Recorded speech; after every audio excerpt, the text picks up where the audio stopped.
trainers and communities worldwide, welcome to the Pokemon World Championship.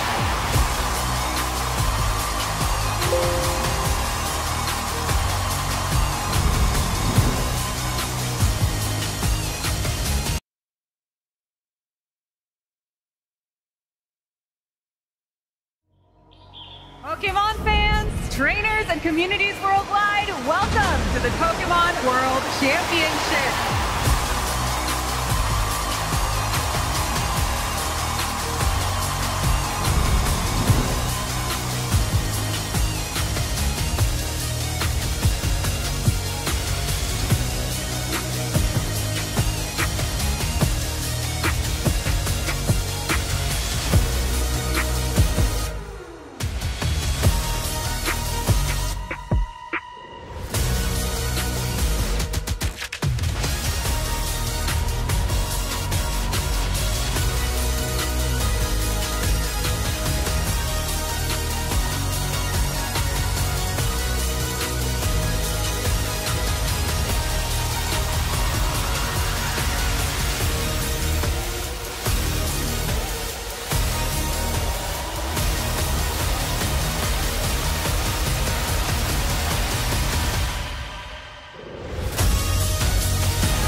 Pokemon fans, trainers, and communities worldwide, welcome to the Pokemon World Championship.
a drum and now it's calling you by name. The spirit of the game takes you the highest you can go. No stopping now. You've come too far and now it's coursing through your veins. Oh, the spirit of the game.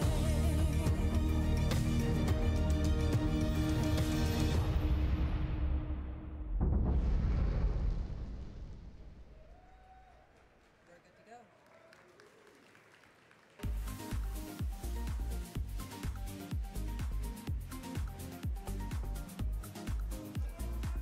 Good morning, Pokemon trainers!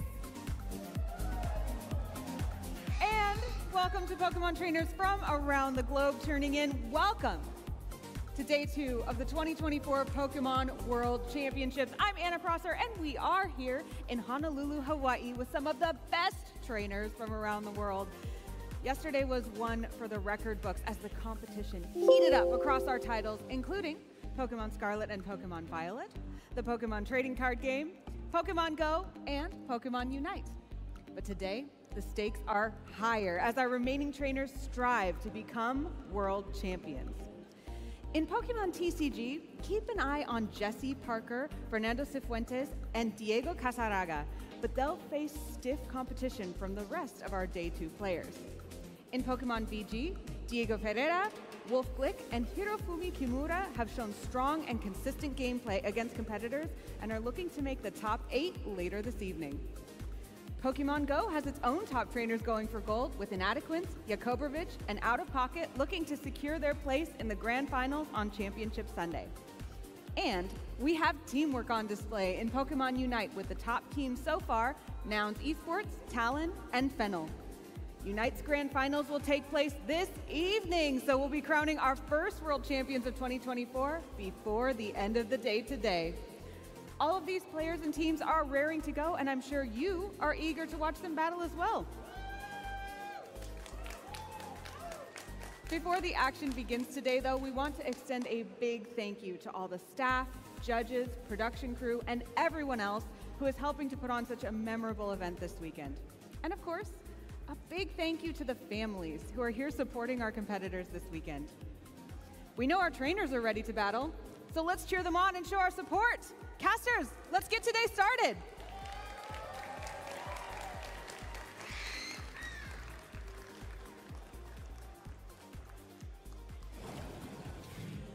Thank you so much, Anna. I absolutely cannot wait to get started with Day 2 at the Pokemon World Championships. I'm Sierra Dawn, joined here by Lee Provost. We had such fantastic matches yesterday, and now we've narrowed it down to some of the best that are trying to buy their way into Top Cut and furthermore to be one of those few on Championship Sunday. Yeah, our players yesterday performed so well to progress into Day 2, but now is crunch time. Today is where it matters. You've got to do everything right today.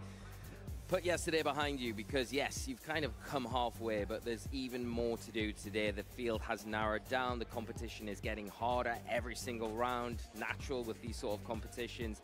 And every single one of these players has a chance to progress to Championship Sunday to, you know, duke it out for that championship title, become the 2024 World Champion. And it's so exciting that we've got a full roster for you today. Lots of matches to get through and hopefully lots of exciting teams to be able to see and feature. Some of them that we might have not been able to feature yesterday, we'll be able to hopefully get them today.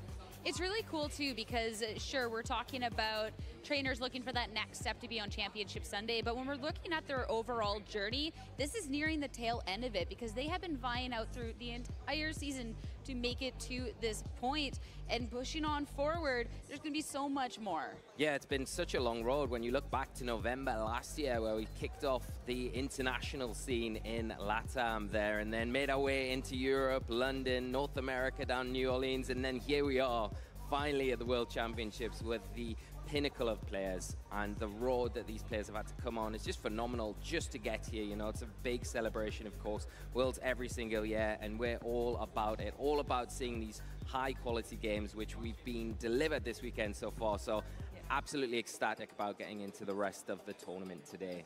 And when we talk about the journeys that the trainers have gone on, it's been so many different looks across the board. Of course, you win an international, you win a regional, you can get the points that way, but those only for a select few. Otherwise, we've been looking at the championship points that trainers have earned throughout the season, both in those massive competitions as well as in the local scenes, to be able to show that they are amongst the best to be competing here today. So it's been really, really nice to see that consistency that trainers have had throughout the season and how it's been paying off here at the World Championships. Yeah, you can see the different payouts that players have had to kind of hit to be able to just not only get here, but, you know, have that challenge throughout the entire season. It is all about that consistency. And we've had players having real good consistency throughout this year, getting top cuts, being multiple regional champions, being IC champions. So that, you know, it's testament to these players. It's what they deserve to be here on this battleground, duking it out between each other to see who is truly the very best. And we've gotten to see so much throughout day one, but of course, with Worlds being its own different little beast here, we do have to get refreshed with the format that we had headed into this weekend.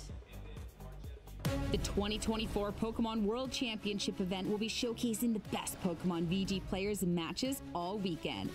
Trainers from around the world are here to compete for the title of World Champion, over $2 million in prizing, and return invitations for next year's Worlds. Day one, our trainers face off with Swiss rounds. Trainers who meet the required number of match points will advance to day two. Day two, trainers who advance from day one will continue with Swiss rounds, playing until top cut is determined. Trainers will then compete in a single elimination bracket until a champion is crowned. All matches are best of three. Who will take the title of Pokemon World Champion this weekend? Watch to find out and follow the action at Pokemon.com/play. And when we're looking at the World Championships, of course, it's all about that glory of being a Pokemon World Champion and that trophy, but there's a nice chunk of change that is associated with that. It's going to be $30K for that #1 spot. Definitely nice for Hawaii vacation. Yeah, definitely helps kind of take the cost of being out here, because it is just a wonderful place, and you're bound to do so many things. But even looking down to second, third, fourth, you're getting a great prize pot if you do accomplish that placing. But of course, it's all about that #1 placing, that $30,000 that these players will be going for, will be playing for. It's not only the glory, that is a little bonus on the side, I'm sure. 100%. And looking back at the standings that we've had throughout and look ahead at that day one, this is where things were ending up on the field. Only 3 players to have that title of being undefeated on day one of the World Championships, Diego Hirofumi and Wolf Glick. But even 7-1's putting you in a great spot, because of course you have to be looking at that next step, and that is going to be our top cut. Yeah, it's incredible, and you can see the array of different regions as well represented here. All these players coming in from around the world and doing so well. There isn't just one nation dominating over another. There is lots of players from all around the globe. And yeah, even those 7-1 players, you can drop a game yesterday, and in this field, it's such a tough field of players. I think it's quite acceptable, but getting to this point with that 7-1 record, considering that records do carry over into today, I think it's a real testament to these players to kind of keep pushing and trying, not taking their foot off the gas at any point.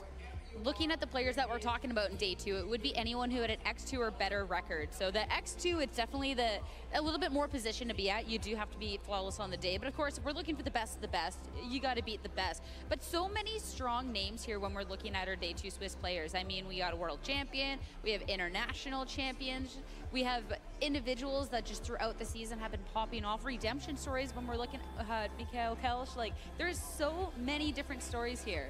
Yeah, and that's the beauty about it, and I think one of my favorite things about these broadcasts, following the journeys of these stories and their incredible accomplishments that they've had. There is 106 players who have advanced into day two from the starting point yesterday, which is narrowed the field down a lot, but like we've already mentioned, the competition is just starting, just heating up, and you can see all of these familiar faces like you've mentioned.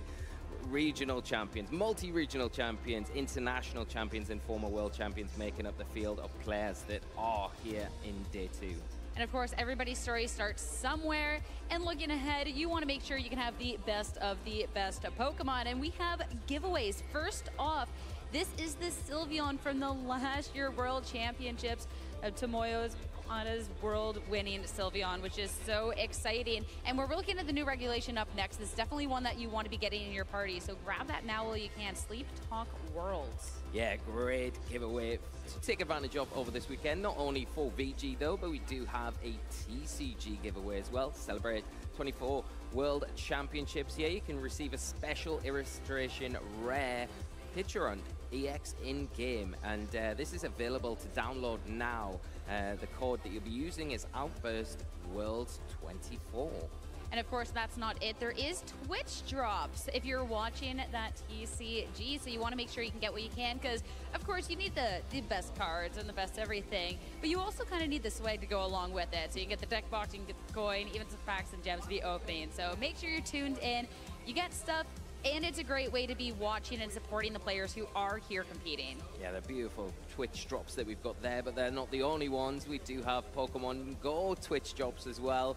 And day one, we've obviously had, that has come and gone. But day two, more importantly, you can get your Team 1, Team 2, or Team 3. And these are Pokemon that will be available throughout the broadcast today, so keep an eye on this to obtain some of these really great and some competitive Pokemon. I've heard on the grapevine the Gastrodon is going to be quite good in Pokemon Go in the coming months, so maybe worthwhile picking up the blue Gastrodon. Oh, it's baby form anyway while it is available. Lou would love you absolutely for that one. Last but not least, Pokemon Unite. Again, got to watch and earn. I believe the championships for them are today as well. So an extra way you get to really see some fantastic Pokemon gameplay at the Pokemon Unite. It's always exciting. They absolutely light up the hall with their cheers. And you can earn some stuff to redeem for yourself in Pokemon Unite. But I think it's due and time to start talking a little bit more. No, we got one more giveaway. We got one more for Unite. Yeah, we got the Platinum Emblem Gengar that you can pick up. I know. Yeah, that's just how the Unite guys roll. So, but you can pick up this Platinum Emblem Gengar. Use the code WCS2024, and this will be running until the 19th of August. So you still got a little bit of time to grab it in your games and bling up your Pokemon Unite account. Nobody's ever complained about free stuff around here, so we definitely got so many different things, no matter what facet of Pokemon that you enjoy. But for the video game, we got our giveaways, but we also have a really exciting day of competition ahead of us. Yes, and a very exciting match for us to actually kick off our day two as well. I don't want to throw any spoilers because we'll be getting over to the stage. The players are currently setting up, but we do have an absolute corker, Sierra. We absolutely do. I mean, if you recall back to those undefeated players, well, of course, we had to get them on that big stage. Wolf Glick going up against Hirofumi Kimura to be kicking off day two. Two trainers that are in their own rights. When you're looking at favorites to be trying to take this whole tournament down, their names are top of the list. And being undefeated, I mean, one more round, we'll be seeing them in cut. Yeah, not only undefeated, I believe that Wolf Glick, you mentioned, Sierra, has not only went 8-0, but is 16-0 in sets, has not dropped a game this entire tournament. It's just absolutely incredible. Not taking anything away from Hirofumi, of course, as well, who is just amazing. We featured him on round 6 yesterday against Javier and was just so dominant in that match. So two Titans going up against each other. What better way to kick off day two? 100%. If anyone's going to be ending this undefeated streak that Wolf Glick has at the World Championships, it could be Hirofumi. But Wolf Glick, this team is so strong. Looking at this core of Pokemon, this Calyrex Shadow Rider, the amount of pressure that it can be putting off from the get-go, especially if you get a nasty plot up, is incredible, and great supporting options to really make sure you're not being taken down by priority attacks. Having that Frigoraph on team is clutch. Yeah, got that solid backbone of the team. You know, the balance there, the Firewater Grass core between the Incineroar, the Rillaboom, and that Urshifu offers a nice way to support that Calyrex, which is really the centerpiece of the team. The Covered Cloak item, a very interesting item choice, not one that we commonly see on the Calyrex, but really going to play a huge part in this match as we go forward. We'll get into that in a moment when we look at Hirofumi's team. You've also got some nice outlets. That special engine that Wolf's got here between that Calyrex and that Raging Bolt with that booster energy become a big powerhouse. The Terra types as well are quite interesting. You've got the Stellar Terra type on the Urshifu, so can't have that kind of defensive role there. But the Water Terra typing on the Calyrex gives it a bit of alleviation against some of those more threatening attacks that may be commonly seen, giving Calyrex a hard time. I love that we get the horse v horse matchup. The Shadow Rider on the one end, but Hirofumi is going to be bringing out this Calyrex Ice Rider, a Pokemon that when we're looking at the top 3 restricted going into this weekend, the conversation is right there as well. Powerful Glacial Lances that can really start to dominate a board space, especially too if you can get the dimensions in your favor with the Trick Room. But it isn't just a one-trick pony team. You do have some faster options to be able to take advantage of. Yeah, definitely, and I think the one thing that you would note there is the booster energy on that Fluttermane, the Icy Wind support as well. It's also worth noting as well, there's no Shadow Ball there that you sometimes see that could threaten that Calyrex, so if that does lead out from Hirofumi, it's not instantly putting any pressure on the Calyrex to terrestrialize, which plays a little bit into Wolf's hands. The big thing is, though, that Chi-Yu with the Snarl there has a cover cloak. It's going to be immune to those fake outs that can be provided by the Incineroar, the Rillaboom, to kind of get around that. The Snarl is going to be something that really does threaten that Calyrex. The Snarl, though, will not be able to drop its special attack because of that cover cloak. That's a huge thing. As well as the Icy Wind won't lower the speed on the Calyrex either. So Wolf has that in his favor. It won't be able to drop much, but they can definitely deal up some damage. So we'll see that Fluttermane and that Chi-Yu start coming out from Hirofumi in game 1 of this series, going up against this Rillaboom and Urshifu over on Wolf's end. No fake out pressure, which you would normally think when you see that Rillaboom, considering the Fluttermane does have that Ghost type and the Covert Cloak onto the Chi-Yu. So neither way to really stop either option, but the Urshifu definitely can deal out a bunch of damage. Yeah, the Rillaboom here is very pressured, you know, from that Chi-Yu, the heat wave, all the overheat that could come out from that Pokemon, so has to be careful here not to take one of those big attacks. But instantly seeing Hirofumi not want to keep it on the field, preserve it for later, and switch it straight out. You definitely don't want to be the wrong side of a Surging Strikes there. So the Urshifu will be joining the field over on Hirofumi's end as Terrestrialization. We're starting this battle out right, and it will be that Rillaboom into the Fire type. If there was going to be something like a Heat Wave that was going its way, this would now be resisted. But instead, the Chi-Yu leaving, still great defensive type just to have down that road. But the Protect on the Fluttermane means that no damage, at least from that Rillaboom, will go its way. The Urshifu would have normally been able to hit through that, but it's going to protect as well, as the Wood Hammer is going to be null and void. Yeah, a little bit cautious from both players here, not wanting to commit too hard, but Wolf going hard on that Terrestrialization with the Rillaboom, kind of wanting to avoid any threat from that Chi-Yu. Hirofumi playing very well, switching in the Rillaboom, the Urshifu on the opposite side of the field. Now pressures that Rillaboom. Does have to be careful around those Grassy Glides that could potentially come out, do some big damage in that Wood Hammer, but you do have a way to really damage that Rillaboom now with that Surging Strike. And because of the Focus Sash that the Urshifu has on Hirofumi's side of the field, in a pretty comfortable position here. So does Wolf readjust, maybe keep that Rillaboom for later when that Chi-Yu reappears, and then you try and utilize your Urshifu in some sort of way to get some damage at least onto the Fluttermane. A little tricky because at the same time, this Rillaboom could pressure so much. If you want to save it for later, it is something that has to be swapped out. So the Rillaboom's going to be sticking around. The Urshifu will be the one making its leave as Calyrex will be joining out onto the field. The Calyrex Shadow Rider can definitely be putting a lot of pressure, but it could be taking some hits along on this turn. Yeah, that's the thing, and we are going to see just an Aqua Jet into that Calyrex, doing some nice, notable damage there, returning with the Grassy Glide from this Rillaboom into the Urshifu, below 50%, and the Moonblast following up into Calyrex, something probably Wolf doesn't really want to see too much of. That Calyrex taking a lot of damage before he's restricted his main kind of powerhouse Pokemon, and this Fluttermane still undamaged here, in a pretty comfortable position. Urshifu going to be threatened the next turn by the Grassy Glide, of course, so Hirofumi has to be aware of that. But this Fluttermane in a nice position to just continually go for maybe another Moonblast into the Calyrex's turn. Wolf back a little bit against the wall and doesn't want to lose the restricted too easily. Especially, too, with this Fluttermane, it's maybe you don't have the super effective button, but Calyrex having taken so much damage on the swap in definitely doesn't fare in well. At least you do have a nice potential swap in with this Incineroar to maybe take that hit as well, but you also know when you are staring down the Urshifu, you need to then check it with the Rillaboom at the stage. And if you go for the Fluttermane, well, it can start to fire back with a lot of damage. So Calyrex gone.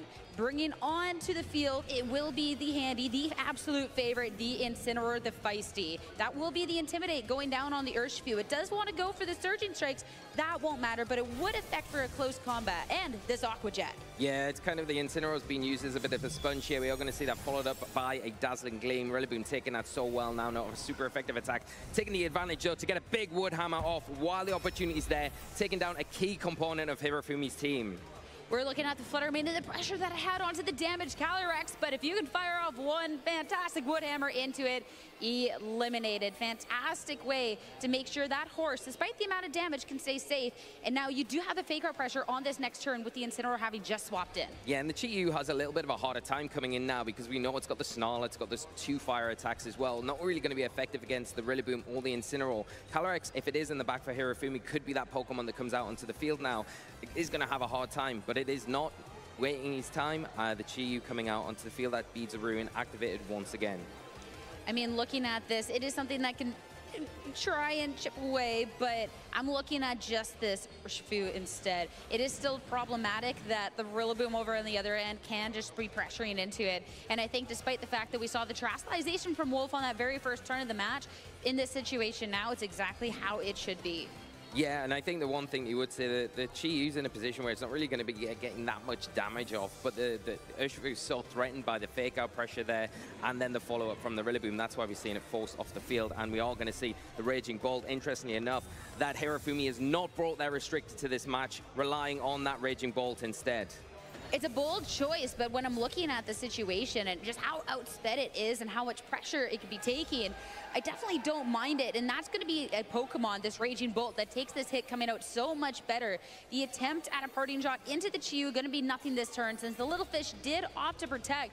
Now I'm looking at this Raging Bolt and the pressure that can start to output, since it is that life orb, so you will be able to actually threaten some damage, especially since you do have that Beads of Ruin on the field that will furthermore help out. Yeah, and especially when you consider the Terastallization on the Raging Bolt, it is that electric type, so paired up with that life orb, it is really going to start to threaten the Rillaboom. It has got the Assault Vest, but it's not really going to be able to take too many attacks. That Incineroar now is very threatened. With the Beads of Ruin also boosting the power of those attacks coming out from the Raging Bolt, this is something that Wolf needs to deal with immediately and doesn't really feel like he's got the tools present on the field right this moment. If you can get a parting shot off into that Raging Bolt, it's going to help you immensely going into this next few turns. But maybe that's a target for Hirofumi in this one as we see a Snarl fight off from the Chi-Yu. I mean, it's not too much damage, but if there is the swap, that you would have been catching a lot of damage on a potential swap in here. But of course, the U-turn, you'll be able to have a bit of a slower pivot coming on out, so you won't be on the downside of a Snarl, but it does mean whatever is coming in could be taking a lot of damage. And neither of these Pokemon look too great in that situation. The Urshifu does have the Focus Sash intact, but it was still not going to appreciate a hit. Yeah, and I think the one thing here that Wolf's just found out is that the Rillaboom is faster than that Raging Bolt. He probably expected that U-turn to go off after the Raging Bolt had launched an attack off. Thankfully, this turn into the Incineroar, not into that Urshifu that's just come out onto the field. Say thankfully, Incineroar doesn't necessarily feel that way, as it's going to be fainted, and now we'll get to see Wolf down another Pokemon. This is giving the opportunity for something to join the field and not be on the wrong side of a hit. But at the same time, when you're eyeing up that Raging Bolt and the potential priority that it can have with the Thunderclap, that is still a lot of damage that can be threatening. And since the Paragraph wasn't brought into this match, there's no way to stop that sort of priority. No, and I think the thing now is that Hirofumi's really being very patient with choosing the Terastallization here. You could go for it into the Chi-Yu, right? It has got that Grass Terastallization, would then resist the Urshifu attacks. It would also resist, most of the majority of the time, the Rillaboom attacks as well. But you probably are going to see it more so onto the Raging Bolt to get that extra boost onto those electric type attacks. You're not really losing anything either way with taking any advantage with losing a defensive weakness or gaining one with the electric typing. You're just getting the benefit from those big, powerful attacks. The thing is, though, for Wolf, it still has that sash intact on the Urshifu, which is, it's been broken now, which is a bit vulnerable. But we are going to see, because of that fake-out pressure, it switch out this turn.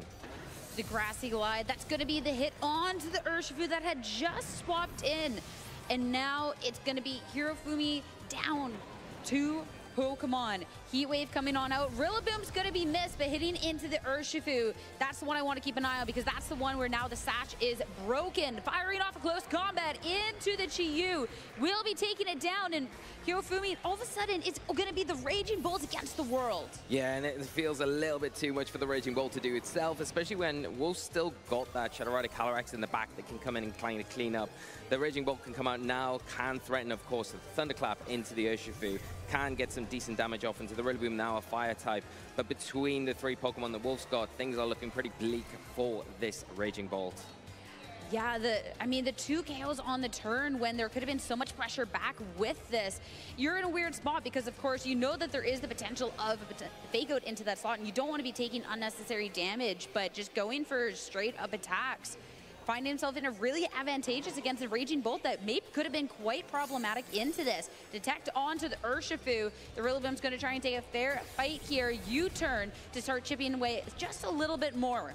Yeah, we are going to see that U-turn pivot out, allow the Calyrex to come in onto the field. If it does take a Thunderbolt here, though, it is going to drop, but that would then allow the Rillaboom to come back onto the field, have access to that Fake Out once again, and Fake Out combination with the Unseen Fist ability on the Urshifu, something that you really want to see. Get a close combat off, kind of start to close this game up, and that's exactly what we see. Thunderbolt into Calyrex, but I don't think Wolf's going to mind at this point in the battle. Absolutely not. He has positioned this so well, and you're going to get the perfect 2 Pokemon to be closing this out. In the Raging Bolt, I mean, that's exactly it. You're the tallest, longest neck sitting duck out on the field right now, and that's going to be staring down this Fake Out. Yeah, and that's the thing. I think you are pretty locked at this point because close combat going to be enough to close this out. Also done very well in positions where it looked a little bit dicey at times just to keep his composure and time his moves so perfectly. The Fake Out pressure from earlier was an opening that he took, and you saw the double knockout there. So Wolf taking game 1 in dominating fashion. Say dominating, but when I look back at that and that Raging Bolt and the pressure that I was able to put on later in that match because the Farigiraf wasn't brought, I feel like there is definitely a couple of turns in there where this could have maybe been a little bit of a different result. I think when you're looking at Wolf maybe making more of those heads-up plays, I'm not going to go for this Fake Out instead, I'm just going for this damage, really find himself a window of opportunity there where Hirofumi was forced to play a little bit more defensive to not lose tools, and in that, lost so much more. Yeah, I think the Wolf not faltering in his convictions was the big thing, right? Taking the opportunities when they're presented to him. The Woodhammer there was pivotal. And also kind of fortunate as well when the Rillaboom went out that the Urshifu wasn't the Pokemon that was targeted that turn with the Thunderbolt from the Raging Bolt. So yeah, of course, there was a few turns in there where it could have went Hirofumi's way because the pressure was there all the time on his side of the field. But I think the way that Wolf was able to manage that pressure and obviously had a game plan coming out from the start, not worrying about, you know, using that Incineroar as the sponge almost. It's there in case the Ice Rider Calyrex comes to the battle because you need a way to lower that attack. If you look at Hirofumi's side of the field, it does have ways to kind of slow down some of the options on that special engine for Wolf, but Wolf has to use that Incineroar in some sort of way, shape or form to slow down that engine that could be there with a Calyrex Ice Rider, which doesn't seem to be the thing that Hirofumi's really favoring in this matchup. I think it's so interesting how Hirofumi didn't bring the Calyrex Ice Rider, but for Wolf, what did the Calyrex Shadow Rider do? It perished. It was kind of like the more of that fire, water, grass that was really dominating on Wolf with that constant repositioning and pressure he was able to put on. Really showcasing the strength of other Pokemon in this format. Time to see a switch up here in this game too, though. And the horses make an appearance right off the bat. Calyrex Ice Rider next to that Raging Bolt for Hirofumi. Calyrex Shadow Rider and Incineroar for Wolf. Yeah, it's a really nice lead and adjustment from both players here. You're going to see the Incineroar coming out for Wolf here. It is going to be able to drop and intimidate down, all importantly, onto that Ice Rider Calyrex because it is holding that Never Melt Ice item rather than what we commonly see in that Clear Amulet. Really going to be something that Wolf can cycle that Intimidate and slow that Pokemon down. Of course, there is the pressure there from the Calyrex Shadow Rider here where it is pressuring the Astral Barrage onto both Pokemon on Hirofumi's side of the field. Does that force Hirofumi to go for a Terrestrialization this turn? And also, if you are Wolf, you've got the option where you can Terrestrialize your own Calyrex, but there's a bit of a double-edged sword here. Yes, you can resist the Glacial Lances with that water typing, but do you want to commit to it because you instantly become weak to those electric type attacks from that Raging Bolt? That is such a threat and something that Hirofumi does actually, I think is a key component in getting over the line in this battle. Well, at this point, it's going to be Calyrex leaving the field. The Incineroar does have Fake Out pressure on one Pokemon, and if it's going to be anything, it won't be into that slot. Chiyu rejoining the battle as well. We're talking about Pokemon that going to be faring quite well into the Calyrex. That will be it. In the Raging Bolt, nothing this time around. Astral Barrage coming on out. Notably, too, since the Raging Bolt is built for offense, it doesn't have an Assault Vest, so it's going to be taking with that Snarl. It's not really going to lower the special attack because of the covert cloak on both sides of the field, but it does threaten with that dark type damage. You don't want to do that, and you don't want to terastallize. So maybe Wolf is going to adjust here, take that Calyrex out of a position where it is threatened. Maybe utilize that Incineroar, the slow parting shot. Switch out to something more favorable. Switch out with the Incineroar. You're going to avoid any damage and get something back on the field in a more preferable position to deal with these big threats here and now. And it's all where Hirofumi wants to go on this turn too, because keeping this Raging Bolt in is something that it will take an Astral Barrage at the end of things. And if you eyed this up trying to go for a priority move, Wolf has made that adjustment into the Farigiraf for this match. So when we're eyeing up this Terastallization and eyeing up trying to drop this weakness to that Chi-Yu, it will be that water type. So something that could have been so scary up against the Raging Bolt, well, you have brought that perfect counter in that Giraffe. No priority coming on out, no attempt. Astral Barrage going to be raining havoc on both of these Pokemon. Chi-Yu takes the hit, Raging Bolt does not. Yeah, really great play here from Wolf, covering the threat of that Thunderclap, bringing the Farigiraf in with that Armor Tail, preventing any sort of risk there. We are seeing the Snarl and how important this covered cloak is, because yes, special attack dropping on the Farigiraf, but because of that item choice, not dropping on that Calyrex, keeping the boost that it's got from knocking out the Raging Bolt, becoming a big threat early on in this match. And with Fluttermane joining the field now, you can be pressuring with the damage, and you do get the speed boost because of that booster energy. But you're not going to be hitting for weakness into it. And again, the Covert Cloak, such a great item choice onto this. You can't even try and lower the speed. So Wolf done a great job so far in really positioning this Calyrex Shadow Rider and actually putting a lot of pressure out. And Farigiraf, you swapped the priority. You did what you need to do. You don't want to get KO'd by this Chi-Yu. That's going to be swapped back into Incineroar. Yeah, one job it was here for, and it's done it. The Incineroar coming back onto the field now. Going to be in a more preferable position against what is the threat from these Fairy-type attacks on this Fluttermane and the Darkened Fire from the Chi-Yu. But we are going to see a Terastallization, interestingly enough, onto this Fluttermane. It is going to be a normal type. It's going to give it immunity to the Astral Barrage. Really key here in this battle against the big threat from that Calyrex. You're staring down that +1. You don't want to be taking an attack, but don't worry, you won't have to protect from the Calyrex. Making sure you're not going to be taking a hefty Moonblast from the opposing end as Chi-Yu looking to hold on through this as well. What's notable about that Terastallization and when it's come out as well is you have now dropped that immunity to the Fake Out, and the Incineroar is perfectly swapped in. So now this Calyrex still doesn't get threatened on this next turn. No, so the Fake Out pressure here from Wolf is just so well done, because now, yes, you can't be hit by the Astral Barrage, but that doesn't matter for this next turn because you've got the Fake Out into that Fluttermane. You can slow it down, you can launch another Astral Barrage if you want into that Chi-Yu. Try and remove that from the field, because that is, if you can remove it, a huge thing for you to get one step closer to closing this matchup. A little roll of the dice, an attempt at a double protect, and it's going to fail. Chi-Yu will be taking a hit this turn. Fluttermane is going to be spared. The only damage coming out from that Fake Out. No damage from the Astral Barrage, but the Chi-Yu, it does hold on just barely. Yeah, and it did go for the double protect there. You can make, you can see why you want to try and get the double protect so you avoid that Astral Barrage. It does hang on, thankfully, but it is solo health. Anything that's going to just touch it now is going to take it off the field. The Fluttermane in a position where it can potentially try and get a Moonblast off into that Calyrex, but it's easy enough for Wolf just to protect, go for a parting shot here, or maybe even just go for a damaging attack into the Chi-Yu, try and remove that, or just try and whittle down this Fluttermane, because that's the key now. I don't think losing any position here from Wolf is the thing to do. I think just take your time and use the tools that you've got at your disposal to kind of work around Hirofumi's threats. This Flailing Fish, and wanting to preserve it, will be swapping out. Ice Rider coming back in, especially too if you do think it is just going to be protect on the other end, and an opportunity to keep this Fluttermane nice and safe as well. Really just a preservation of the tools that they need to try and take this match out with. The Incineroar will be the only one to act the parting shot and attempt to try and lower the special attack coming out from this Fluttermane, but nothing this go around. Yeah, it's a nice play here from Hirofumi to kind of block that parting shot to at least make the Fluttermane still a bit of a threat this next turn. The one thing that you would say is, though, this Ice Rider is in a really bad position here because the Astral Barrage obviously boosted. It is going to hit for super effective damage. Not something that Hirofumi probably wants to deal with here. We're not seeing any Protect and Moonblast fired out from that Fluttermane. Is it fishing for a special attack drop? Astral Barrage coming out. You can't get that special attack drop. You can't get nearly enough damage. Oh. You're not getting hit, but that Calyrex Ice Rider will be holding on. No attack from the Incineroar. Again, this parting shot. We will get an opportunity to go again over on Hirofumi's end. And Wolf, this will be a forced pivot on out. We've gotten to see the Pokemon.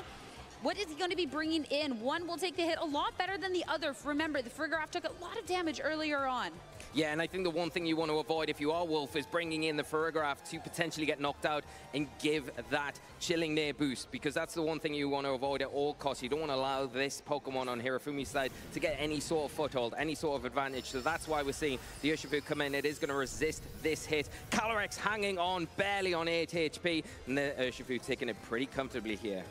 I'm still eyeing up this Flutter Mane and the damage output that it can have on this turn. The Calyrex just holds on. Both of them are looking a little bit worse for wear. The Urshifu joining the field. The sash will be broken. You can be ending at least on the other end since you do have access to that priority. Yeah, and the thing is going for the Aqua Jet into that slot as locking that. Whatever comes in here, the Chi-Yu switches in, it's going down. The Calyrex stays on the field, it's going down. Unfortunately, Wolf has got himself into a really good pin position. Then all you need to do is deal with this Flutter Mane. You could even go for maybe a Psy Shock this turn into that Flutter Mane. Just try and get some damage off before your Calyrex goes down. Maybe even switch out this turn into the Incineroar. It's a pretty safe switch when you've got the cover from that Aqua Jet.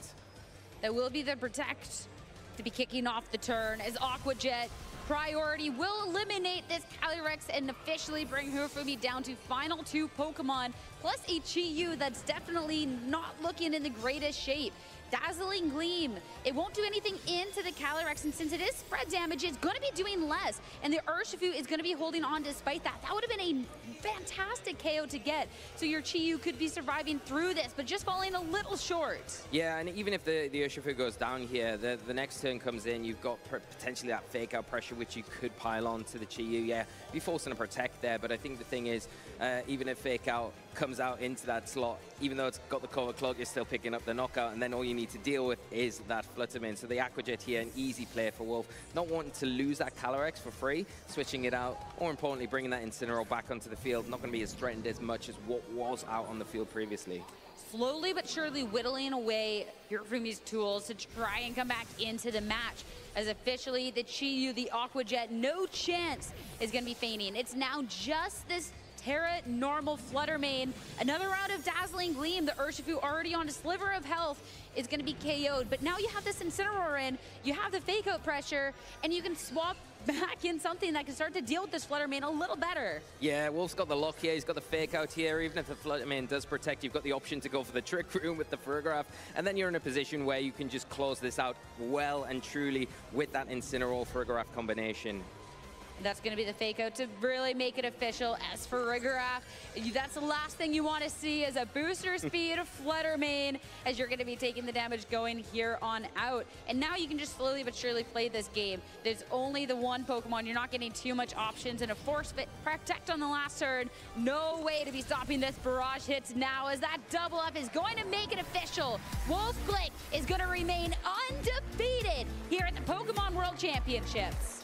Flawless victory here for Wolf, an absolute masterclass from the man himself, and what an absolute great game to see. Just didn't give any opportunity to Hirofumi through that entire set. It was just phenomenal to watch.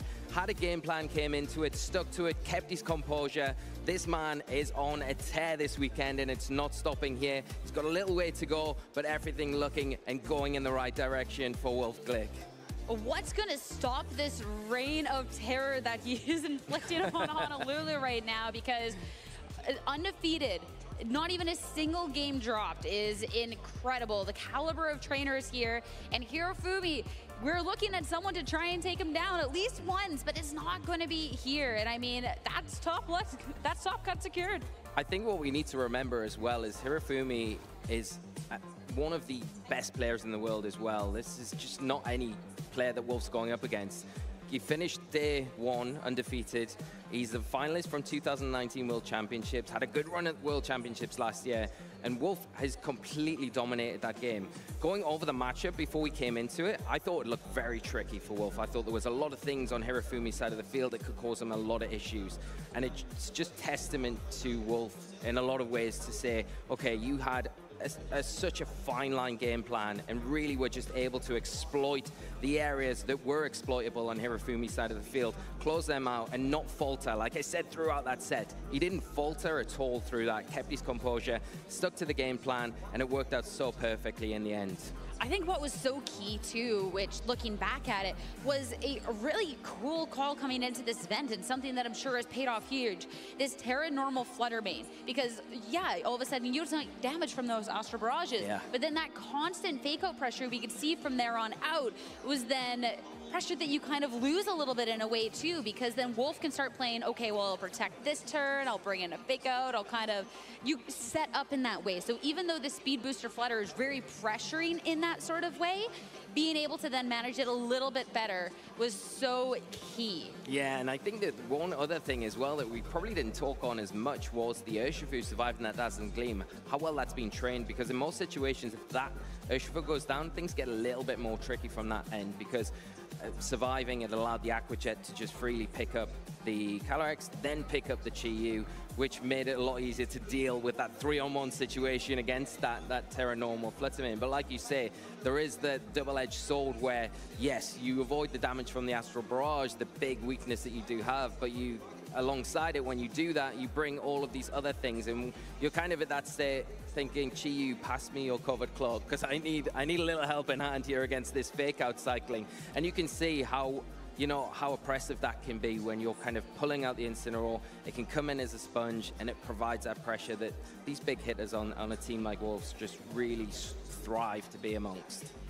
And right from the get-go, too, that Raging Bolt and kind of just being, I mean, that Raging Bolt was something that in game one looked like it could really turn the tides of the battle, unfortunately falling a little short. And in that game, too, could have put a lot of pressure. But then Wolf already making that heads-up play and bringing the Farigiraf and stopping that priority. So you could go for a Terra that's going to help you a little bit more with that Calyrex, and you're not pressured. All of a sudden, if the Raging Bolt did want to try and go for priority, it couldn't, and you just dealt so much damage and being able to get rid of it. Yeah, that is so true, and like just so many turns in that match were just incredible. But enough of our kind of dissecting of it. Let's hear from the man himself. He's on the stage with Gabby. Gabby, ready for an interview.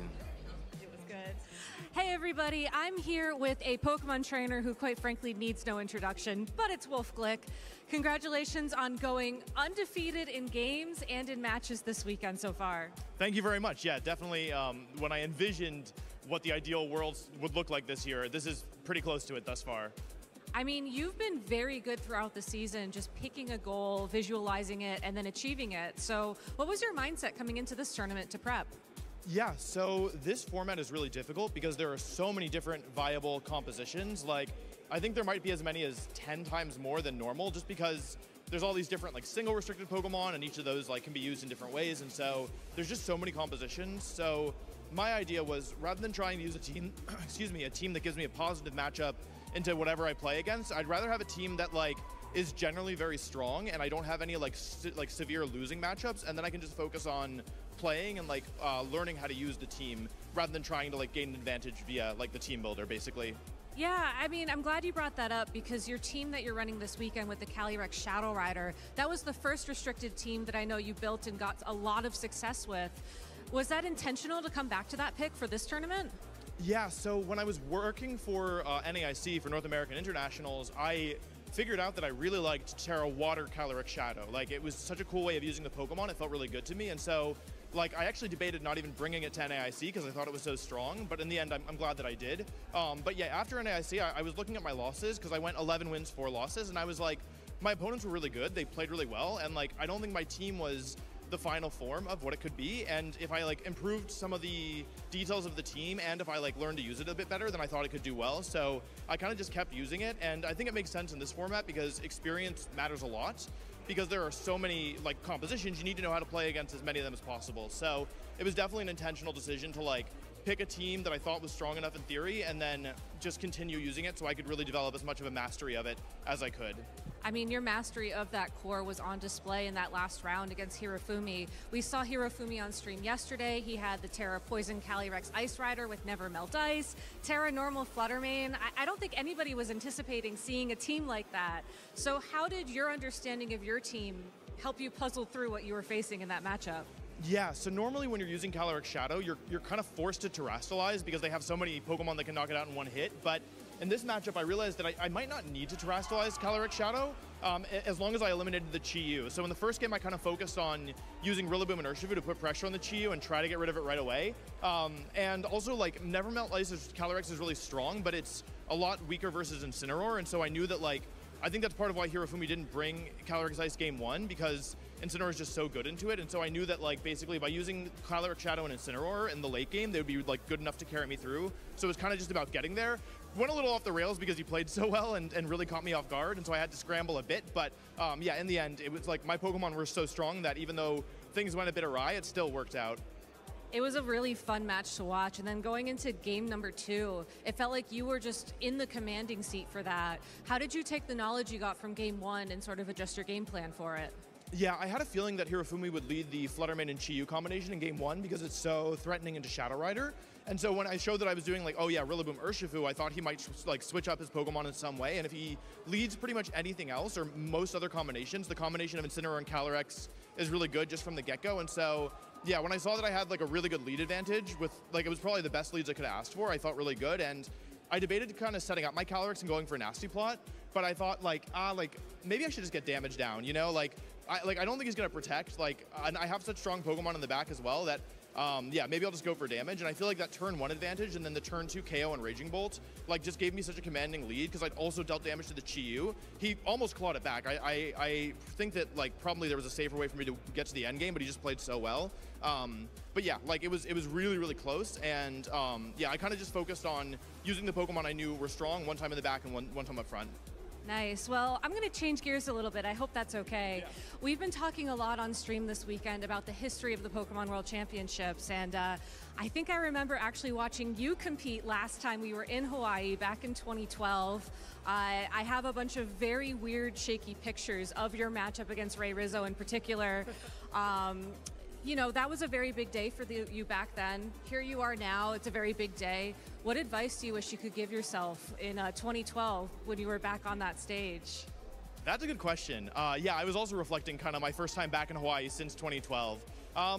You know, it's funny, like, I looking back, there's so many things that I did wrong in that finals, but like, the truth is that I'm kind of happy things worked out the way that they did. I don't think I was, like, emotionally mature enough at the time to handle winning the World Championships. Like, I think it would have, like, in the end been a bad thing for me, and I'm kind of glad that I had that big failure in the finals when I did, because I think it really pushed me to, like, grow and mature in ways that I worry that if I'd gone, like, you know, winning Worlds my second season after winning Nationals twice and the crazy start I had, like, I think it would have been probably, like, I think I would have a less healthy relationship with Pokemon now. So yeah, like, even though there's so many things I could do better, I'm kind of happy with how things played out. Well, congratulations back then, congratulations today. Do you have anybody at home you want to give any shout outs to? Yeah, so many people who have just supported me the whole way. Let's see, the people, my Pokemon squad, Aaron, Yuki, Brendan, Billa, Marcus, Dylan, Ed, Justin, I'm forgetting somebody. I'm so sorry, I'm forgetting somebody. Haley, Max, all the people at home who are watching and cheering me on. I have a big group chat with my friends, and they're, you know, I'm getting text updates. I have to put it on, like, do not disturb while I'm playing, or else it buzzes the whole time. Yeah, I've just been helped by so many people, and I really feel so supported. My family, the Weisses, like, it's just so many people have been supporting me. So there's plenty I've forgotten, but I really hope that I can come on an interview again later and do it justice. All right, well, Wolf, thank you so much for your time this weekend. Best of luck in the rest of the competition. And we'll be back with more action from the Pokemon World Championships after a break.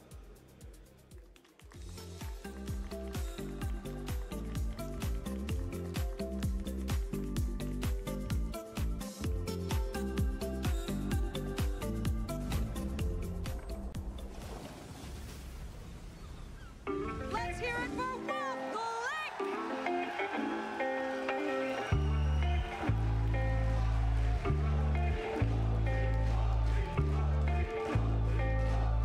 My name is Wolf Glick, and I am from Washington, D.C. I first got into Pokemon when I was probably around 5 or 6 years old. I really hated getting my hair cut. And so my mom took me to one of those places where they had TVs for the kids to watch so that they would, sit still and get their hair cut. And they had an episode of Pokemon on. And, my mom and I watched it. I loved it. And I was just obsessed. Like, I had the Pokemon cards. I had, action figures. I had pretty much everything. I eventually was able to play the games when I was a little bit older. And I really fell in love. And, ever since then, I've just kept playing. And it's just, turned into something so much more than I ever could have expected. When I was in middle school, I found out that you could play Pokemon against other people, and that really got me hooked because I have such a competitive personality. And so I was playing online. There were these forums, and you would go and you'd basically schedule a battle over Wi-Fi. And on one of these forums, I saw that there was a sub-forum that said real life events, tournaments in real life.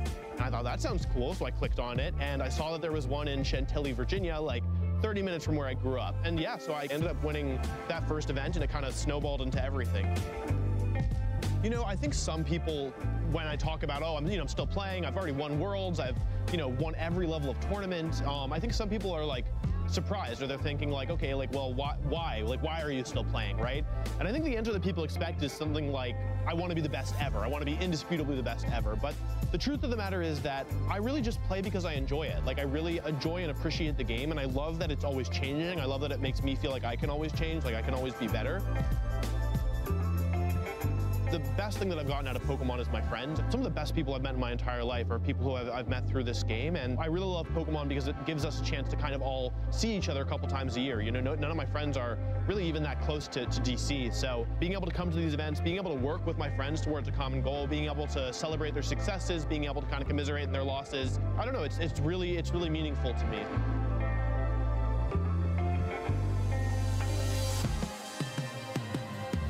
I think the game's also taught me a lot about failure, People look at me and they see all the trophies, all the accomplishments, right? But there's a lot more failures than there is victories. It's really hard to kind of truly try to be the best in the world at something, because when you fall short, been kind of told pretty directly, you are not good enough, you are not the best. And so one of the best things that I've got out of that is just the ability to cope with failure, to say I tried my best and I wasn't good enough, and I'm okay with that. Well, I'm a little biased. I think winning Worlds for me will be probably one of my favorite moments from competitive Pokemon history. I think there's lots of other great moments, but personally, if I'm being honest, the fake out Swords Dance play in the finals of my Worlds, it'll always kind of have a special place in my heart. Wolfie Glick is your 2016 World Champion after so many years of hard work. I can barely stay in my seat right now. Probably my favorite player is Shoma Honami, the 2015 World Champion. When I watch him play, I feel like he sees the game in just such a completely different way that I do. I just think it's so cool. Aaron Traylor is another one. He just is so willing to break apart the way that the game works at a higher level, and I think he's doing something that nobody else is doing. My starter Pokemon, that's a tough one. My first starter Pokemon was Charmander, but I really like Emboar. He's one of my favorites, so I feel like I have to kind of represent my boy. My goal every season is to win Worlds, just plain and simple. It's a lofty goal. It's one that I've achieved before. It's also one that I failed much more than I've achieved. And barring that, I would love to see one of my friends win the World Championship.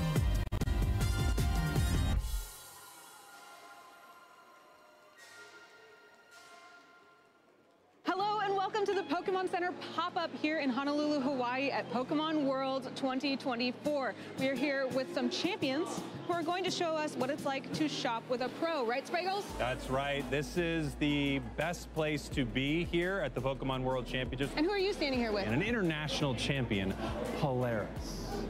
And I am here with international champion, Avery. And what is it like to compete in a Pokemon championship? Well, kind of stressed. If you're doing a battle, you have to tell me if you win or not. How do you feel about competing this year? It's pretty fun. Are you going to win, do you think? I hope so. What are your favorite things to shop for? Plushies. I mostly like the big ones. How do you feel coming here to compete in Hawaii? A little nervous because I don't know what to play yet. I mean, you're a champion. You can make it happen. I love that I've gotten to meet you before, actually, at a Pokemon Center. I've met your family before. What's your favorite part about traveling to compete with all of these Pokemon events? It's really fun to play Pokemon. I just love the game. And what's the best part about bringing your family to all this stuff? My dad, mom, and Cyrus, they just come and they watch. And they cheer me, and it's really fun for them. Do you think Cyrus will one day be a champion like you? Probably. I really hope so. What's your favorite thing about coming to the Pokemon Center? Definitely big plushies. What's the #1 thing you're looking for in there? A big Slowpoke. A big Slowpoke. You heard it here first, folks. A big slowpoke. You told me that you like to look at giant plushies, and I couldn't find a giant plushie, but I found something really big for you. Are you ready? This Pokemon can turn into any Pokemon. What do you think? Pretty cool. There you go, that's for you. You said you wanted a big plushie. I found you something even bigger. Oh. Okay. Yeah, it's big, right? What do you think? I think it's amazing. All right, well, you're taking it home, buddy. All right, let's go. Here we go. Told you it was huge, right? Pretty big. Watch it. Watch its head. Watch its head.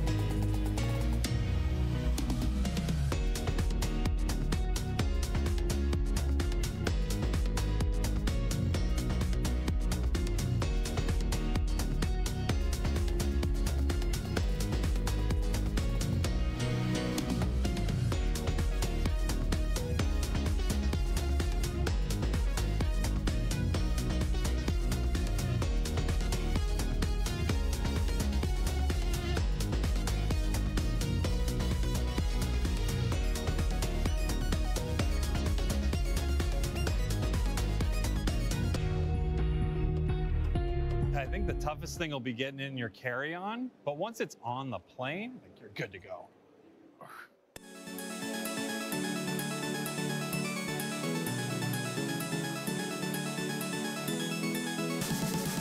It's time to kick off our 2024 Pokemon North America International Championship.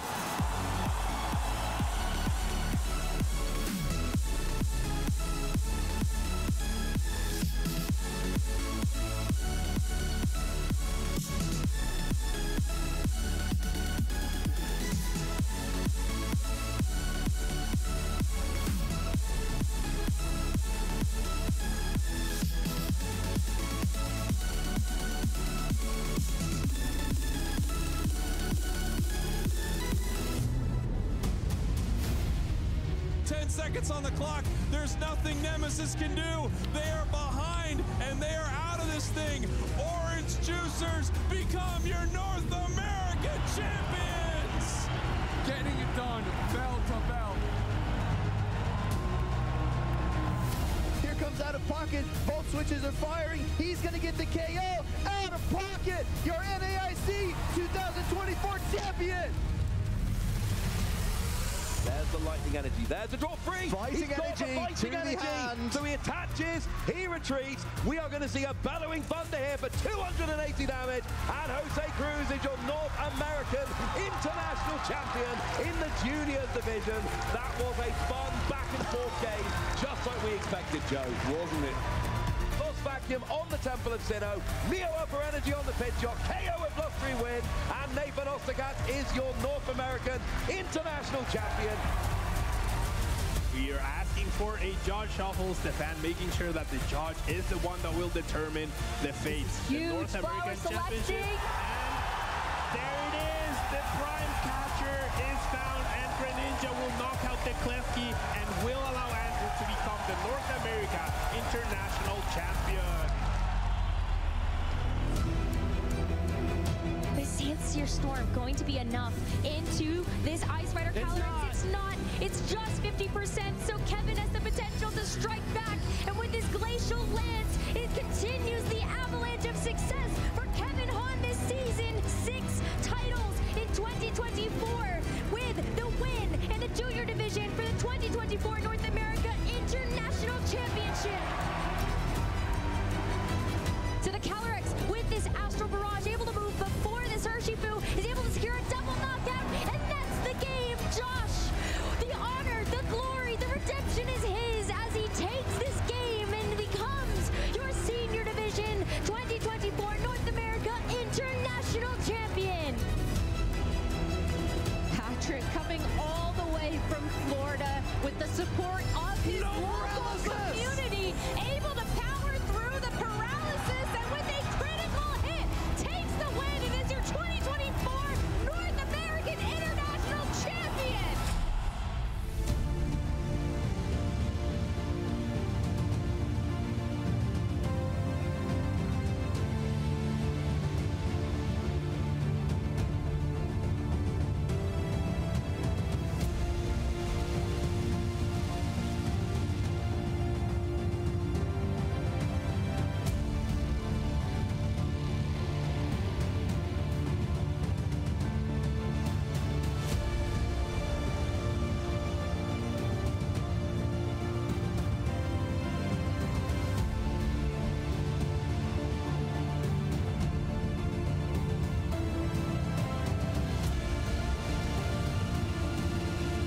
Good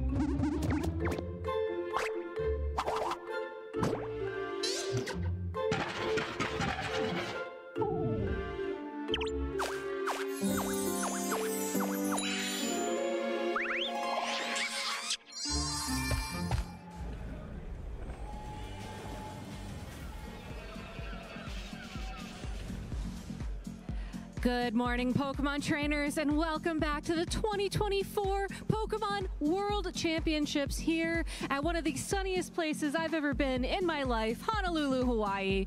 Everybody is here having a great time, and I, Gabby Snyder, am here with the incredible Joe Brown for another deep dive with the Beach 5, this time focusing on the metagame we're seeing play out here at the World Championships. I like that we made it a thing, deep dives with the Beach 5s. I was a little skeptical at first, honestly, but trusted the team, and it's now a thing.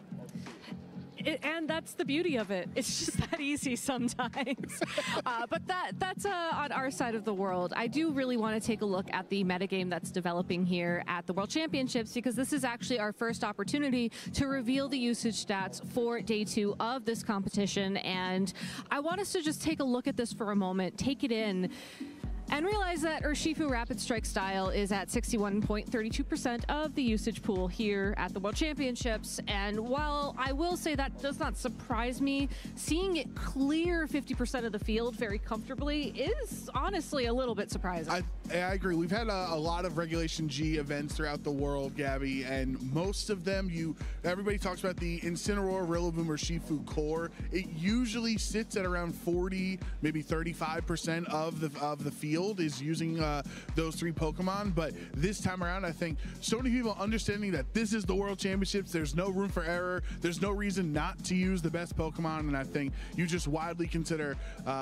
those 3 totally understandable that they're in the top 5. Funnily enough, Gabby, the top 5 Pokemon are the 5 non-restricteds on Wolf Glick's team, and then he's also using Calyrex Shadow Rider, so using pretty much the most prominent Pokemon you could here in Honolulu. I mean, you say the word prominent, but then at the same time, you know, Incineroar has traditionally throughout VGC history been at usage percentages much higher than where it is currently, and I find that alone just very curious. I mean, it does make sense when you look at its matchup, of course, into Urshifu Rapid Strike with the Surging Strikes, 3 critical hits, doesn't have to worry about Intimidate.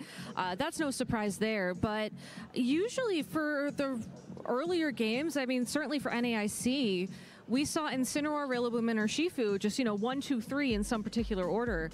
Incineroar's really fallen. Yeah, definitely. That is the big surprise that both Raging Bolt and Frigoraph are higher usage there. But the Incineroar, I think it's somewhat understandable how it has fallen off of the previous metagames that we've seen. 1, Kyogre overperformed very well at NAIC. 2 Kyogres in the top cut, in the top 8 there. So that's just inherently a Pokemon that does not care about Incineroar. All the Clear Amulet, Stomping Tantrum, Calyrex, Ice Rider Pokemon out there, these physical attackers with Clear Amulet, or ways of kind of ignoring Incineroar might have also been reasons that people left the cat at home instead for some other supportive options like Frigoraph, like the Whimsicott. I love seeing Ogerpon Cornerstone actually making the graphic. I think, ring the bell. I think that's the first time in since the original DLC for Scarlet and Violet that Ogerpon Cornerstone has made the top 12. I think it also sort of adds to that lower Incineroar number, though, as the Rock-type Ivy Cudgel can be absolutely devastating to it, and like Urshifu does have that higher critical hit chance, which would mitigate any Intimidates or other stat drops on it.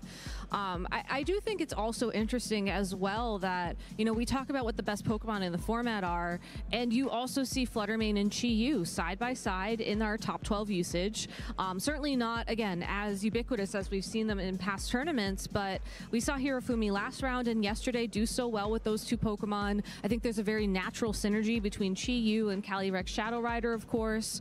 And for those trainers who pick a different restricted, I almost feel like you can just put Fluttermane in that spot and then still basically have a Calyrex Shadow Rider. Yeah, it's almost like a comfort pick feeling, bringing Fluttermane back, right? Players are so used to, for the last, let's say, year and a half, ever since the Paradox Pokemon became legal in VGC, that it was on so many team compositions because of its utility with either Icy Wind or it's just raw strength, choice specs, photosynthesis, boosted Moonblast. It just was a Pokemon Pokemon that was so fast, very bulky on the special defensive side.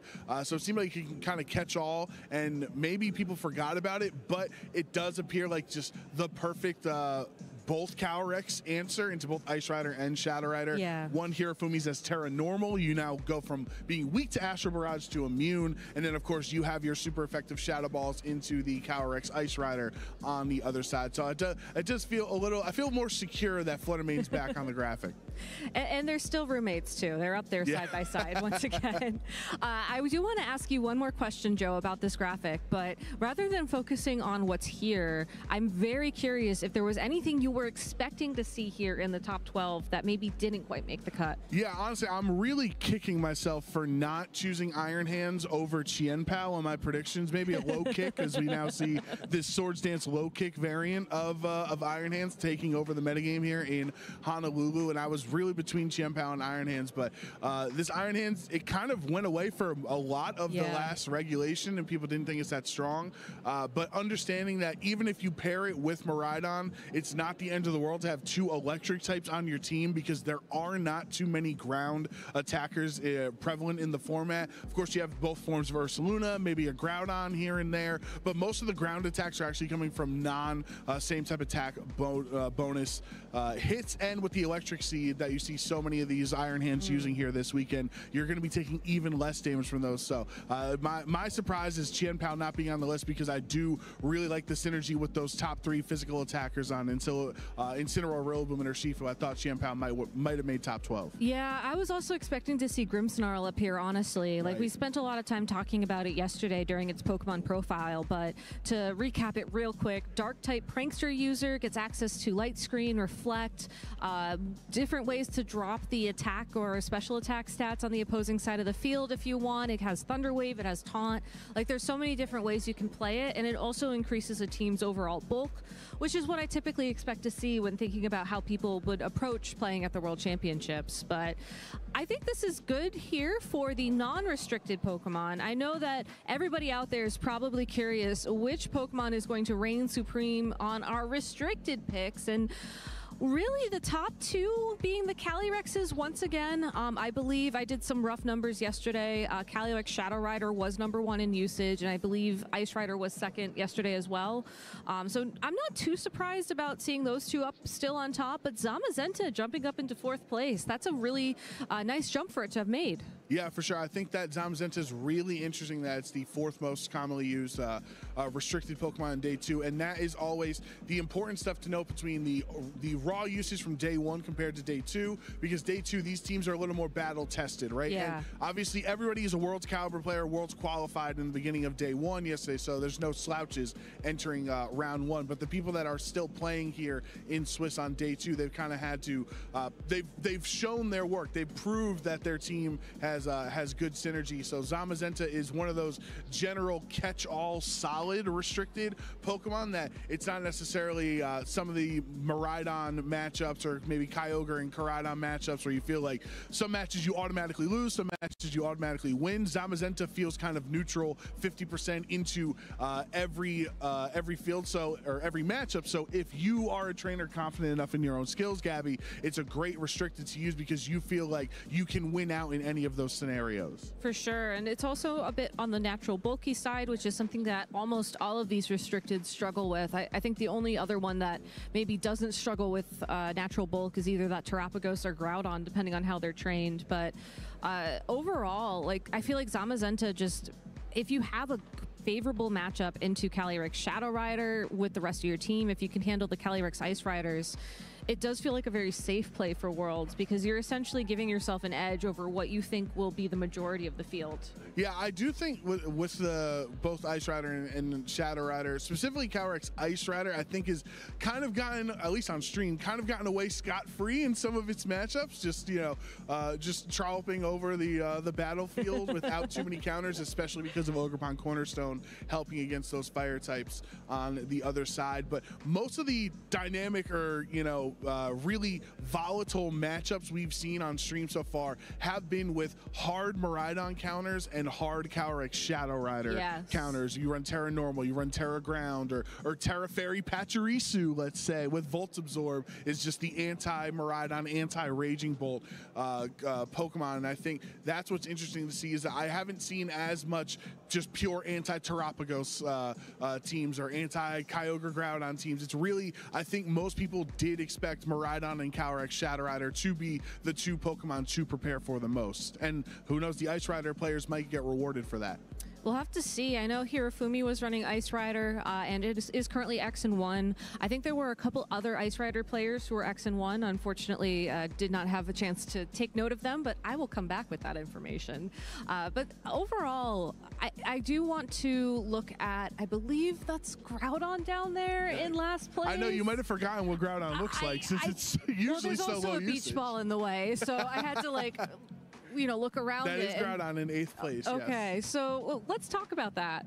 Because I don't know, did you have a chance to look at any of the teams that were running Groudon this weekend? I hadn't. I know usually you have some sleep powder or some, I should say, some sun abuse usually attached to the Groudon teams there. But usually Clear Amulet is the held item of choice since Incineroar is such a difficult menace for the Groudon on the other side. And this is kind of a coming of age story for Groudon in the history of VGC. Because it is used to being the Pokemon that just runs through the battlefield and destroys everything, hits hard, as long as it hits Precipice Blades, of course. But now Groudon is really kind of facilitating its teammates to succeed, which I think is a beautiful story, Gabby. I think so too. And from one of the Groudon teams that I was looking at yesterday, it was actually paired with a Gravity user. So there was access to gravity, which basically will force any Pokemon flying to the ground and also increase the accuracy of moves. So basically Precipice Blade's best friend. Yes. In addition to running Hypnosis, which again with that accuracy boost has a much higher chance of putting a Pokemon to sleep. All 2016 vibes. All 2016 vibes, yeah. And it's cool to see players harken back to those strategies that have done well in past World Championships, have done well in past National Championships, and bring them back to the World Championships this year and find some success with them. You know, Miraidon and Pachirisu, I feel like, has to be called out now that I've mentioned this, because it really is the elephant in the room this weekend. But it just goes to show you that even though there's, 8 very powerful restricted Pokemon, even though some of them are going to be used way more often than others, there still is opportunity for creativity in how you build these teams and compete at the highest level. Yeah, but I do want to, piggyback off your comfort pick point or your, familiarity point, because this is something that Scott and I talked about yesterday, Gabby, about the importance of legacy skill in VGC in particular. It'd be fun to do a little exercise to see the players qualified for 2024 World Championships, see which restricteds they used at the 2019 World Championships and the 2016. There's a very high likelihood that somebody who used Kyogre as one of their 2 restricteds in 2019 or this year also used it in 2019. It's one of those comfort things where maybe you're not as familiar with the Koraidon. You don't have the thousands of games as Koraidon as you've had with Kyogre since potentially 2010, like Wolf and Aaron and some of these other, well, both Aarons at this point. All of the players that have been playing the game for so long with all of that legacy skill, with all of that prior matchup knowledge, it's really understandable why you'd pick something more comfortable instead of the newer, shinier toy that you might not be as familiar with. Yeah, and that actually brings me to a great point. I know one of the things that you were looking at coming into this World Championships is like past picks that have really defined the metagame. And while we may not have time to go into a lot of detail on one, I do want to ask you, given the similarity in format this year to the other restricted format years, is there a past pick that you think people could think back to and maybe use for inspiration this year? Well, it's so tough because with the single restricted aspect, we haven't had this at the World Championship. I think the biggest thing to me in 2019, if you want to do a little flashback thing there. 2019 world champion Naoto Mizubuchi made a great call for the World Championships, and that was Dragon Claw Primal Groudon. And I think, to me, that's what I'm seeing in this format, is it's not Pokemon that are changing. Obviously, Primal Groudon was the bee's knees. He was a great Pokemon. But choosing a very uncommon attack in that position, I think it might have been the 7th or Wraith most used attack for Groudon that year. Effectively, what Naoto did was he understood Mega Rayquaza is a problem, right? As well as the Ultra Necrozma in that year. Ultra Necrozma also being a dragon type. So he had this Tail Room with a team that you can have Tailwind and Trick Room on it. So it's a very well-rounded team prepared for anything. And what Dragon Claw Groudon did was he ensured with enough bulk, Naoto would be able to survive the Dragon Ascent from Mega Rayquaza, and then in response, after the defense drops, always one-hit KO the Mega Rayquaza. And it's something that most of his opponents, if you go back and watch his Top Cut matches, they really, or performance throughout all of 2019, they were not anticipating Groudon to hang on through the hit and also to get punished for missing the KO. And I think that's what we're seeing with Terra Fairy, Pachirisu, or Terra Normal Fluttermane. We even saw that, I know Ashton Cox was running Terra Fairy Snorlax as a Miraidon counter, right? So I think that's what's really standing out to me is it's not the Pokemon that are the choice, it's like the Terra options and the specific moves that they're using to counter the metagame. Well, history was made in 2019, and we'll be making some more history tomorrow during Championship Sunday. You're not going to want to miss watching all the incredible action where we title our champion for Pokemon Go, our world champions for the TCG, and of course our champions for the video game as well. So make sure you tune in, set an alarm, ring the bell so you get notifications when we go live, all that good stuff. But we're going to take a break here now as we get ready for our next round of Swiss here at the 2024 World Championships. Don't go anywhere. We'll be back.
Looking to meet up with other Pokemon fans and make some new friends? Well, I know the place for you. Come with me to my first ever Pokemon League. I started by heading over to Pokemon.com/play and put in my location. All these game stores with different leagues popped up to choose from. While I haven't played the trading card game too much before, I wanted to check it out and learn a little more. So I picked a local game store not too far from my house with a league this weekend. Let's go! Once I got to the shop on Saturday, I wasn't really sure what to expect, but I met Professor Brandon right away, who got me all checked in. I was super nervous, but everyone was so nice. Another player even helped me with my deck, and then I grabbed a playmat and some dice, sitting down for my first match. I played for a few rounds. All in all, it was a great day. Big shout out to all of my new friends who encouraged me to come back. I'm so glad I went. It was super easy to join, and I honestly can't wait for the next one. Hope to see you there too. Hey, do you want to play? Yeah.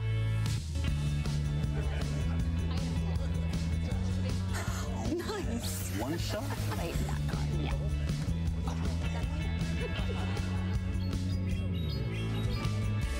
I'll use twin cannons. Great game, guys. Bye. See you next week. Come play at your local Pokemon League. We're on a journey to meet Pokemon fans, known as trainers, and help them evolve, just like their favorite Pokemon. I'm Andrew Mahone. I'm here to dive into the game and take our trainers to the next level. 3, 2, 1. And I'm Megan Camarena. I'm here to get to know our trainers personally and help them grow in real-life challenges along the way. Oh my God! I don't really get to be around my kids as much as I want. There's always that fear of rejection. After every single tour, without fail, I would end up in hospital. But Pokemon saved my life 100%. I want to just get you thinking about the game in your own way. Yeah, and don't be afraid to trust your gut. EV VMAX. Whoa! I feel ready. Let's go. Good luck. You're gonna need it. I love you, but it's time to attack, and I'm gonna hit you with the G-Max pedal. All right. I think I'm destroying you. You're not on the path anymore. You've reached the peak. Oh, wow. Print it. Hit the road with us as we embark on an epic road trip through the world of the Pokemon trading card game. You ready to up the game with another Pokemon player? Let's do this.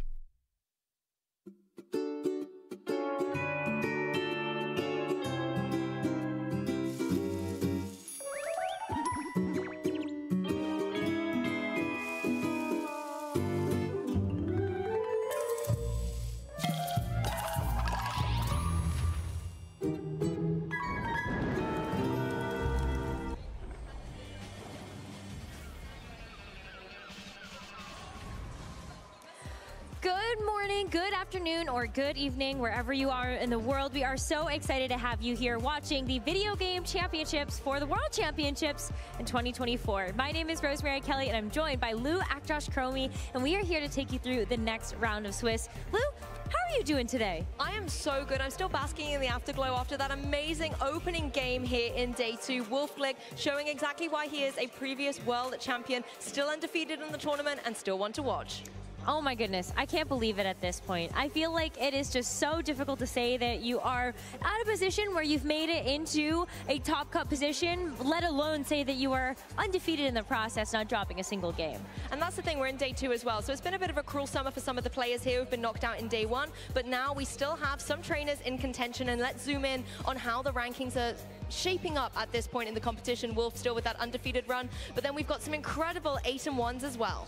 We did have Diego Ferreira as our other undefeated player heading into the beginning of today. Unfortunately, did lose that last round, but still sits at that 8-1 record. And all of our trainers at 8-1, if they're able to win this next round and get that 9-1 record, then they have also locked in a spot to play in that top cut. So that would be very, very exciting. A lot of other familiar faces. When we take a look at those 8-1 records, Sebastian Escalante, I know that is one of your favorite players, Lou. I think he knows he's one of my favorites at this point. I shout him out almost every broadcast, and fantastic to see him at that X&1 record, one to watch, as well as some incredible players as well. Shohei Kimura, the reigning world champion, still at that X&1. I believe that only loss was the one that was showcased on the broadcast yesterday and has remained on a fantastic streak ever since. Marco Hermantha Caldera Silva as well, the LAIC reigning international champion, as well as Justin Knox, Navjit Joshi, and Yuta Ishigaki. Yeah, very exciting to see them here. I like Justin Knox in particular has been a player that is so impressive over the course of the season. Didn't need very many events to qualify for the World Championships, and then kind of took a step back, and now is here doing so well at this year's World Championships. I'm so excited to see all the other players that we have here. Japan, definitely still at the top of the tables for a lot of these trainers, and we get a chance to look forward at some of those other 7-2 records. They're still not out of it just yet. They can win out and still make their way into the top cut. But we only have 2 more Swiss rounds to go. That's why we are going to be looking forward to our next round. Here's some of the matchups. We are going to be following Antonio Sanchez versus Diego Ferreira, and Wolf Glick versus Marco Silva. Oh my goodness, if we didn't have a great match for Wolf on that last round, then this is also so great. All of them are absolutely incredible, and I wish we could have the time in the day, the hours to be able to bring you every match match, but also the players don't want to wait around one by one. They all want to play and bring that adrenaline and atmosphere to the stage. Honestly, Antonio Sanchez, a player that I've been able to watch blossom throughout this entire season, having a fantastic run, actually won the Liverpool Regionals as well this season, as well as getting a fantastic top 4 finish at Bologna very recently in this regulation, so has some really good experience with this, and most notably, of course, the final event before Worlds was NAIC, and he got top 8 there. It is amazing to see how much Antonio Sanchez has been able to do in just the Regulation G format, which feels like it has translated to success in this World Championships. Diego Ferreira, though, still looking for that big win. Did get top 4 at the Melbourne Regional Championships in Australia, but also got that top 32 at the European International Championships this year. And that is so great to see. At the international stage has also proven himself and can hopefully continue to do that at this round. I feel like both of these players have demonstrated a lot of consistency, a lot of kind of capability to be able to get through to those top cut positions. But yes, Antonio has won the regional, but he hasn't won a world championship yet. Has got very close on the international stage, and now when you're at Worlds, you kind of really want to go for that #1 spot. And Diego wanting to get that first champion title to add to his accolades. It would be fantastic to see, and that's why we are so stoked to be able to jump into this match in just a couple of minutes. We're letting our players get ready on stage, and then go ahead and do just that. Before we do that, though, let's preview the restricteds that we're actually going to see in this matchup. For Antonio Sanchez, it's going to be the Ice Rider Calyrex, and for Diego, we do have an Ice Rider Calyrex as well, but very different makeups that we'll talk about as we get a look at the team sheets. For Antonio, though, I think that's so impressive that he's decided to go with a different restricted, because as you mentioned, the top 4 at Bologna, the top 8 at the North America International Championships, he did use a Terrapagos and Screamtail team at both of those events. But it's not Terrapagos this time around. No, shaking things up a little bit. And Terrapagos, I think, kind of fell off the meta a little bit before approaching Worlds, but it has had a lot of usage, and a lot of players from Spain and Italy as well actually picking up. And although Antonio is from Spain, he's decided to shake things up and go for this Calyrex Ice Rider. And when we saw Gabby and Joe talking in the lounge about the usage stats, you can see why. It's really up there as one of the prominent Pokemon that everybody is using. And what I like about Calyrex Ice Rider, you've already mentioned these are a little bit different, and obviously we'll be able to talk about that in a bit more time. But one thing we've noticed in the meta is actually how different Calyrex Ice Rider is being run. It previously was like a staple trick room, hard trick room, super slow, super bulky, super offensive pressure, but like there's no speed investment here. And now what we're actually seeing is this kind of hybrid model where it can function well outside a trick room, maybe even in a tailwind, it then is able to hit those speed markers to outspeed some key Pokemon in the field at the moment. Absolutely, and you just rely on Ice Rider Calyrex's natural bulk that it has to know that you're able to stay on the field for a long time and dish out those very devastating Glacial Lances. All of that damage adds up over time. We've seen even just in some of our matches on stream yesterday how you can get like a couple of Glacial Lances down. You don't even necessarily need to lead the Ice Rider Calyrex. Maybe you wait for some of the Pokemon up in the front to actually start to soften up some of those targets, and then you bring that Ice Rider Calyrex in the back to really be your anchor, clean that up, and get you those game wins. So we'll have to see how both of these trainers have approached the Ice Rider Calyrex, but we are teasing the fact that you will see two very different archetypes for both of these players. And honestly as well, I think with the Glacial Lances coming through, getting those kind of chilling Nay boost rolling up as well, that can be so devastating out on the field, and it's kind of like being KO'd by 1,000 cuts with all of those Glacial Lancers coming your way as well, particularly when they come again and again and again into both the Pokemon on your side of the field. That's where things can get really, really kind of steamrolled for your opponent if you enable them to get those chilling Nay boost up. And we see it with Grimnay as well on the Shadow Rider. Absolutely. The Astral Barrage, I think one of the reasons why we have seen Ice Rider Calyrex and Shadow Rider Calyrex be so prevalent in the meta is because as the single restricted, you want to make sure that you can believe in that restricted Pokemon. It's reliable, it is your trusty steed, and you do have a multi-target, 100% accurate attack as your signature move on both of these Pokemon. It is so strong, and that's why you can really rely on it to be able to get that down. Unfortunately, not the same can be said about some of the other Pokemon that we saw on that usage graphic for the single restricteds. I've been a Groudon fan since day number 1. You have, and I do believe, Rosemary, you've told me before that the way I can talk about Gastrodon all day long, Rosemary can talk about Groudon all day long. They share so many letters. It's kind of like they belong and together. Typing a little bit as well, right? Yeah. You know, half a typing at least for Gastro. Yeah, you got the ground typing. It's okay. Yeah. You know, it all works out. But I was surprised to see so many Gastrodon actually here, and not Gastrodon, Groudon. Sorry, I can't help it. Different color too. It just happens. But there is a lot of Groudon out there in the field, and considering, you know, how good Calyrex is doing, but also the fact that there is still a lot of Kyogre out there as well, I'm very surprised to see it doing well, but it's holding its own out there. It is, and one of the things that you can really rely on for Groudon is if it hits its Precipice Blades, it can do a very similar thing to those Ice Rider Calyrexes. Precipice Blades, also a spread type attack. You're able to kind of consistently lay down that damage that it all adds up at the end of the day, so you can have other things on your team, like a Sucker Punch, like a Thunderclap, be able to start picking up those really low health targets. It also doesn't have that bad of natural bulk either. You can actually train a Groudon to survive a Glacial Lance from an Ice Rider Calyrex, even if it is super effective. You don't have to terrestrialize away to ensure that you're going to take a hit. I mean, you do see a lot of trainers as well when they're clicking that Precipice Blades button, like crossing their fingers, I'm like, really hoping please, to Arceus, please, like please come through, and then it misses, and it's like, you're such a false god, Arceus, why weren't you there for me? You know, come on. I really needed to hit that Precipice Blades, and that can be the heartbreak that comes through with a Pokemon like Groudon. But as you said, when it connects, it can be beautiful. It really can. And you can also train it to have a bunch of other move options, so it's not just the Precipice Blades that you rely on, but Heat Crash is very prevalent, especially when you're setting this up for yourself. And you can terrestrialize to a fire type to give yourself the same type attack bonus. And I could go on forever about the Groudon. But you know what? What about Kyogre? I feel like Kyogre is another one of his Pokemon that we actually did have a lot on our caster predictions. Oh yeah, I had it right up there. I mean, I was going for the water types, maybe a safe choice, because we know the Fire, Water, Grass core is such a staple out there. Absolutely. But for me, Kyogre, one of the things I really liked about it is because it doesn't get intimidated. And we do have a lot of Intimidate out there at the moment with Pokemon like the Incineroar. It then has this kind of flexibility on the field where it can stay, it doesn't have to switch out and reset, and it can deal so much special attack damage. Not only does it bring obviously the Drizzle, boosting up those water type attacks, you can throw a boosting item on there like a Mystic Water, for example, to make them hit harder. You can go for Terra Water if you want to deal even more damage, and there's just so much potential that can come through from this very bulky Pokemon. When you look at Pokemon like Calyrex Shadow Rider, also a special attacker that can deal out a formidable amount of damage, but maybe a little more frail. I think having that kind of nice balance of offensive and defensive capabilities allows Kyogre to have a moment. It does. I think that there's still a little bit of room that could be carved out for Kyogre.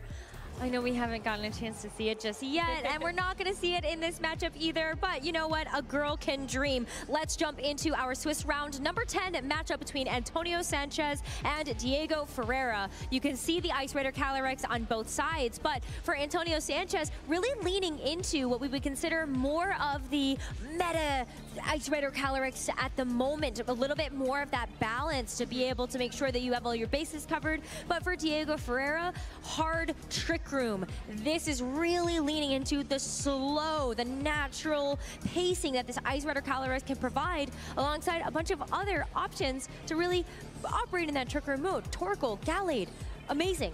And this is something we haven't had the pleasure to see in daylight yet in this World Championships, is this hard Trick Room mode, because a lot of the trainers have opted for maybe a more speedier option. But let's dive a little deeper into Antonio Sanchez's team first of all. We've already got that Calyrex Ice Rider, the cornerstone Ogerpon, a Pokemon that I was a little bit, you know, surprised to see doing so well, one that you've had as a favorite from day dot, but I forgot that you existed, Ogerpon. I'm so sorry, but you're here.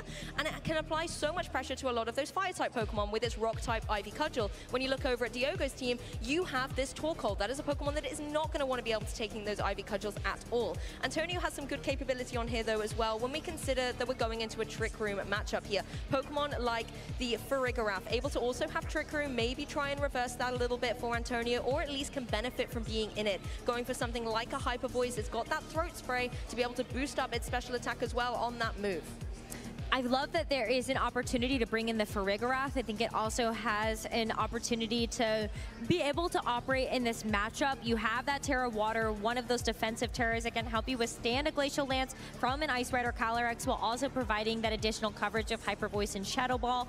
But when you take a look at Diego's team, what makes it so tricky is the fact that because it is such a hard Trick Room mode, you actually have Trick Room on 3 different Pokemon, the Gallade, the Indeedee female, and the Ice Rider Calyrex. So what do you actually think could be setting up the Trick Room? You've got to make those calls in the moment. I think it's safe to say Trick Room is going to go up in this game. Diogo, like you said, has it on 3 different Pokemon. It's going to be a tried and tested combination, but if you're Antonio here, how are you going to be able to work around that and be flexible? Diogo then needs to think which Trick Room Pokemon are going to be beneficial here. You have to bring the Calyrex Ice Rider. It's restricted. It can deal a huge amount of damage to Pokemon like the Raging Bolt and the Rillaboom as well. And, you know, other Pokemon as well, like the Urshifu, being a little bit more frail, just trying to break that Focus Sash, being able to hit it with the Glacial Lance is really, really nice. But I also really like to see the high horsepower on there on Calyrex's side. Just being able to come through, apply pressure to the Raging Bolt here, just gives it a bit more flexibility. The one thing, though, is that because you have the double moves that a lot of those Ice Rider Calyrex will typically carry, and you have Imprison instead, there's no Protect.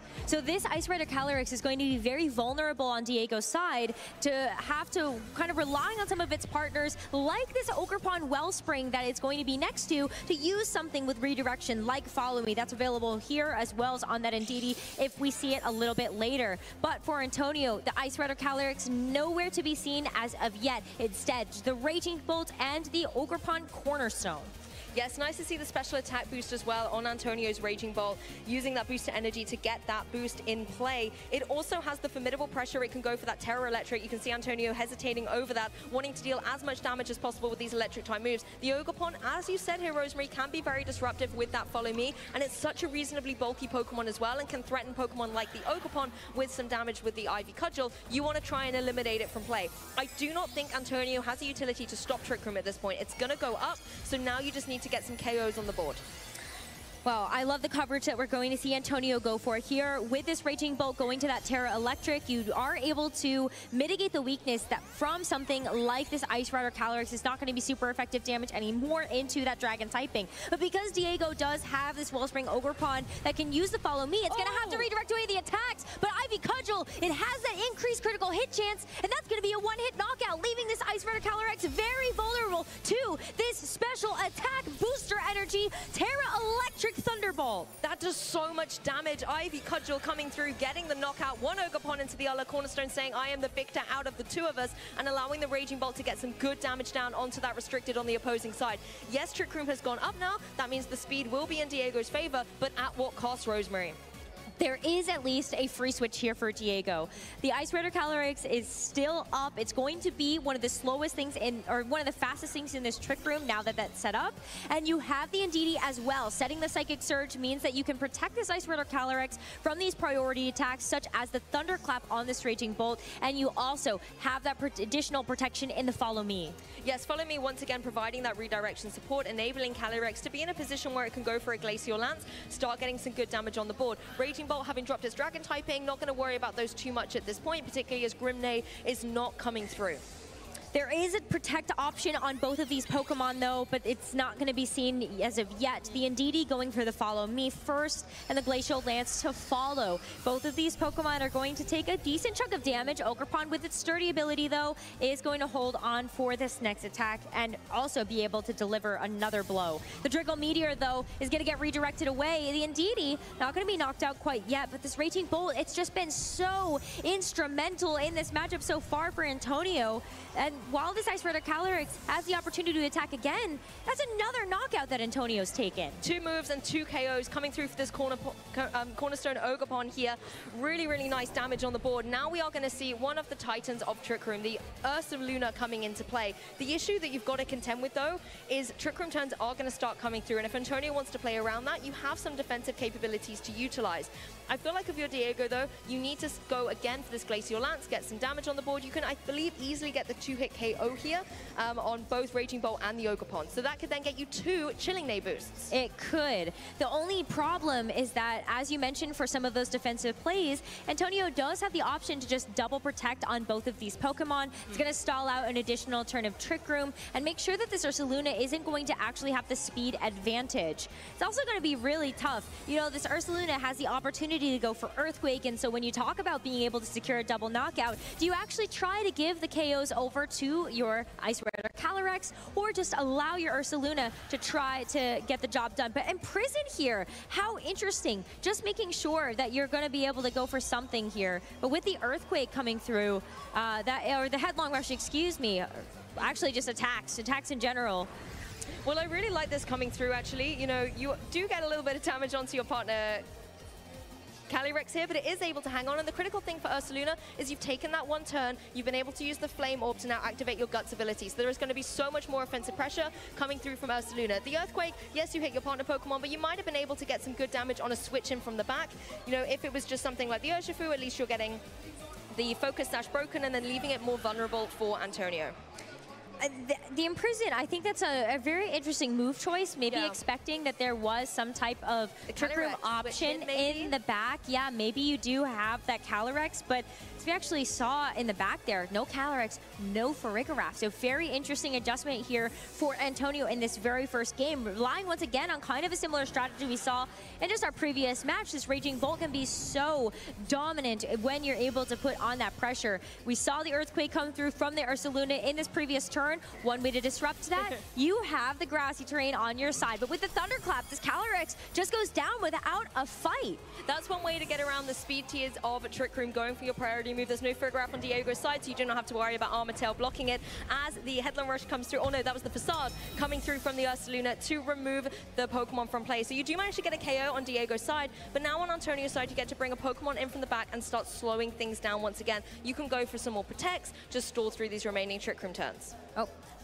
I lied. But it is there. Raging Bolt's neck was Raging Bolt's neck was a little bit of a hazard there. But Ogerpon, one of your favorites, is back on the field here. And again, Ogerpon in a position where it can go for some, you know, potential redirection with the Follow Me, forcing, I suppose, the Ursaluna to go for its only spread move here in the form of the Earthquake to try and get some damage on the board. Not too much longer here for this Ursaluna to try to take advantage of these speed turns, especially when you're going to see the double protect from this Raging Bolt and the Ogerpon. It's going to stall out that final turn of Trick Room. Really, this Ursaluna doesn't have any other option except to try to go for the Earthquake, try to secure that double knockout. But it is going to be tough now, knowing that once this Trick Room expires, you are going to see that Ice Rider Calyrex come in. Exactly, Ursaluna does struggle outside of Trick Room, and particularly when you've got so many Pokemon on the opposing side, it makes it very, very difficult in the kind of 1v other Pokemon matchup for Ursaluna. The Twisted Dimensions have now ended, so the speed is back into Ogerpon's favor. It can always just try and go here for a Power Whip just to get some damage down using that powerful Grass type attack, and Raging Bolt can kind of do its thing. Obviously, it doesn't want to go for any of these electric type moves, and Illa Draco Meteor will be able to do some good damage. Well, you saw the coverage there. It was just to make sure that you could cover for the Terra option. You don't need it, though, because the Power Whip is plenty to knock out this Ursaluna. And so Antonio, pretty commanding fashion there, able to deal with those Trick Room turns and get the win for this game number 1. Do you know what I really liked about Antonio's play was the fact that Calyrex Ice Rider was hidden in the back until later. It didn't just come out front and center. He kind of accepted, hey, Trick Room is going to go up, so I need to play defensively. You have your very bulky Raging Bolt on there that's able to take a lot of attacks. You drop the Dragon typing, so you're not weak to the opposing Calyrex. But not only that, you have the Ogerpon with that sturdy ability, giving you that flexibility to be able to hang on after one big attack. Speaking of hanging on from attacks, Ogerpon can also deal them out. These Ivy Cudgels were ferocious. Big damage with that critical, and I think you needed the critical hit to be able to get the KO there. Yeah, if not, I mean, this Ice Rider Calyrex goes into those Trick Room turns much more healthy, able to stack up those Glacial Lances, potentially even get a boost with that Chilling Neigh, and really just wreak havoc in that Trick Room environment. Unfortunately, though, this Raging Bolt able to put on a little bit too much damage with that very first Thunderbolt, and not too much longer for Diego in that first game. That is just the first game, though. Maybe the game plan can still work. You just hope that that Ogerpon is up for a little bit longer. I would almost like to see from Diego's side the Trick Room being set up by a Pokemon that isn't your restricted. You know, allowing that to come onto the field once Trick Room is up with that full HP bar intact, enabling you to have that bulk to maybe take an attack or two and deal a huge amount of damage out. Now, Indeedee was brought to that match. Maybe Indeedee could have the potential to get that Trick Room set up, but there is also the Gallade option.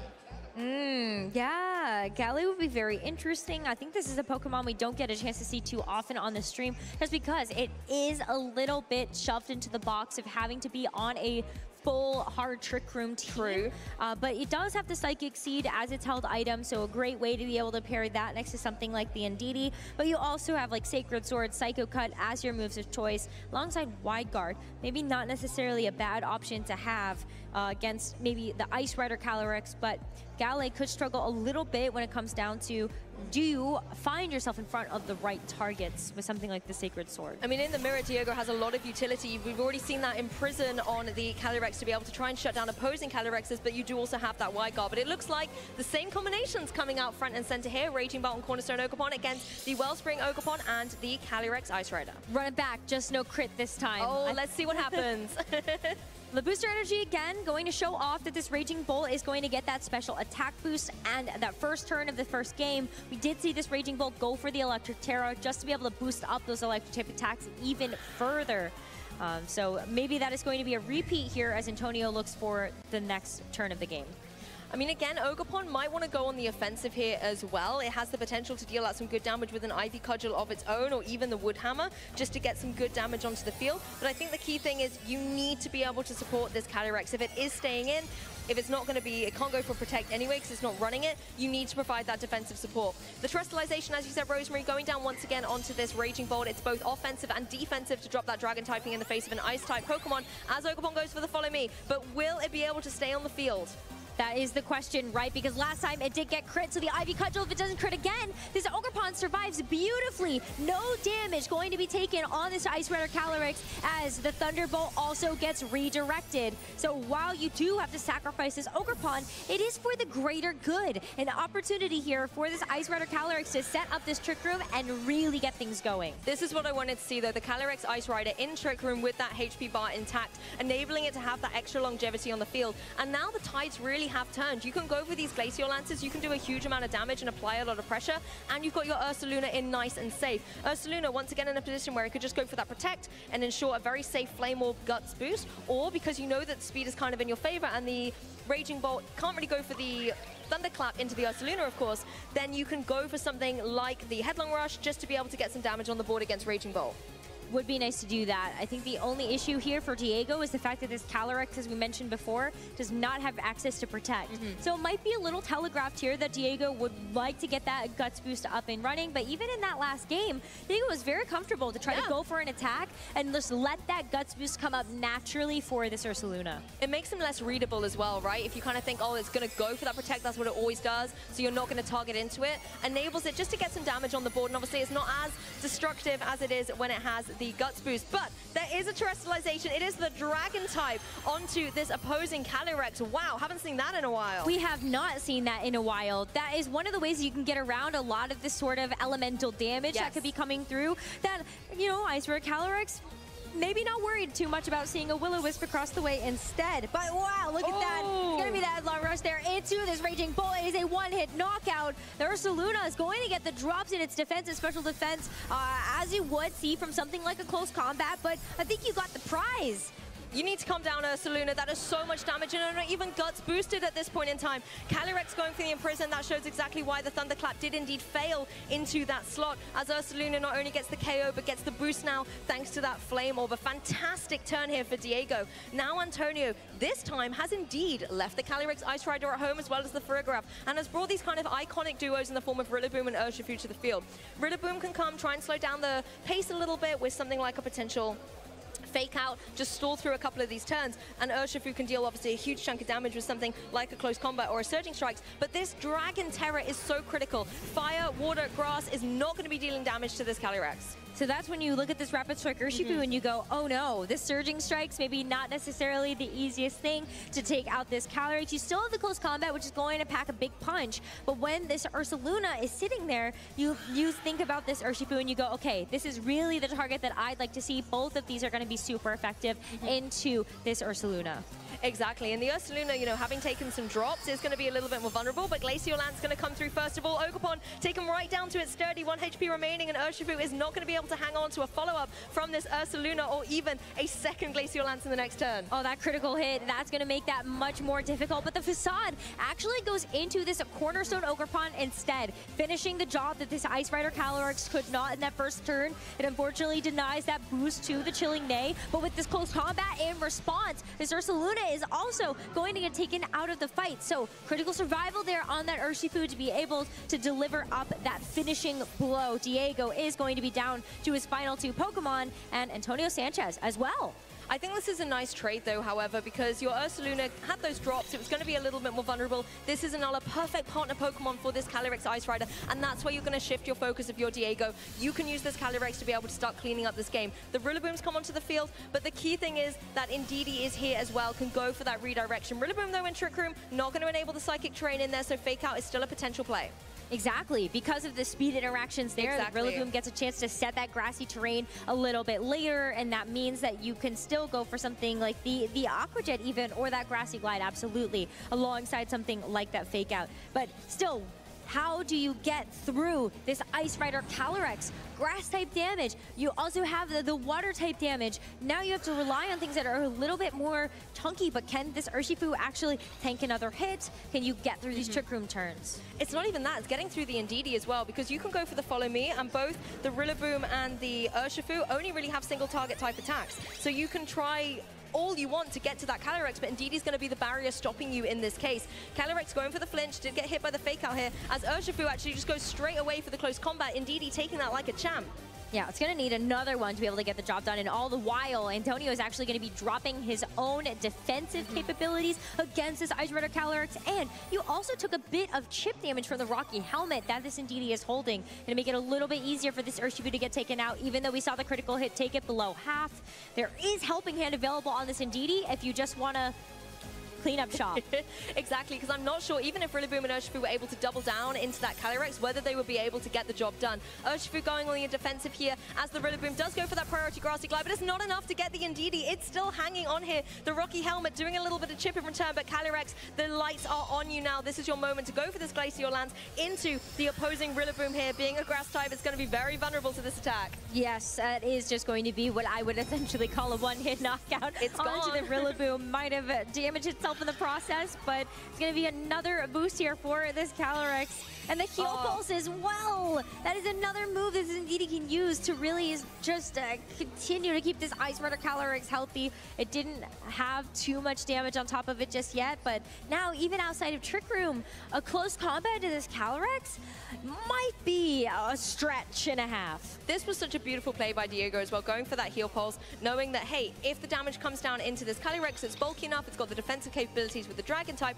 to be able to withstand anything. But when Trick Room's over, that's where things can get dicey, so I'm going to go for that Heal Pulse. And I really, really love the way that Diego has played that, keeping the Calyrex as the center point, making sure that it's got high HP, it's protected constantly, and even though at some point this was Ursaluna's game, it was the one that you were focusing on, Calyrex is the one clean sweeping out this game too.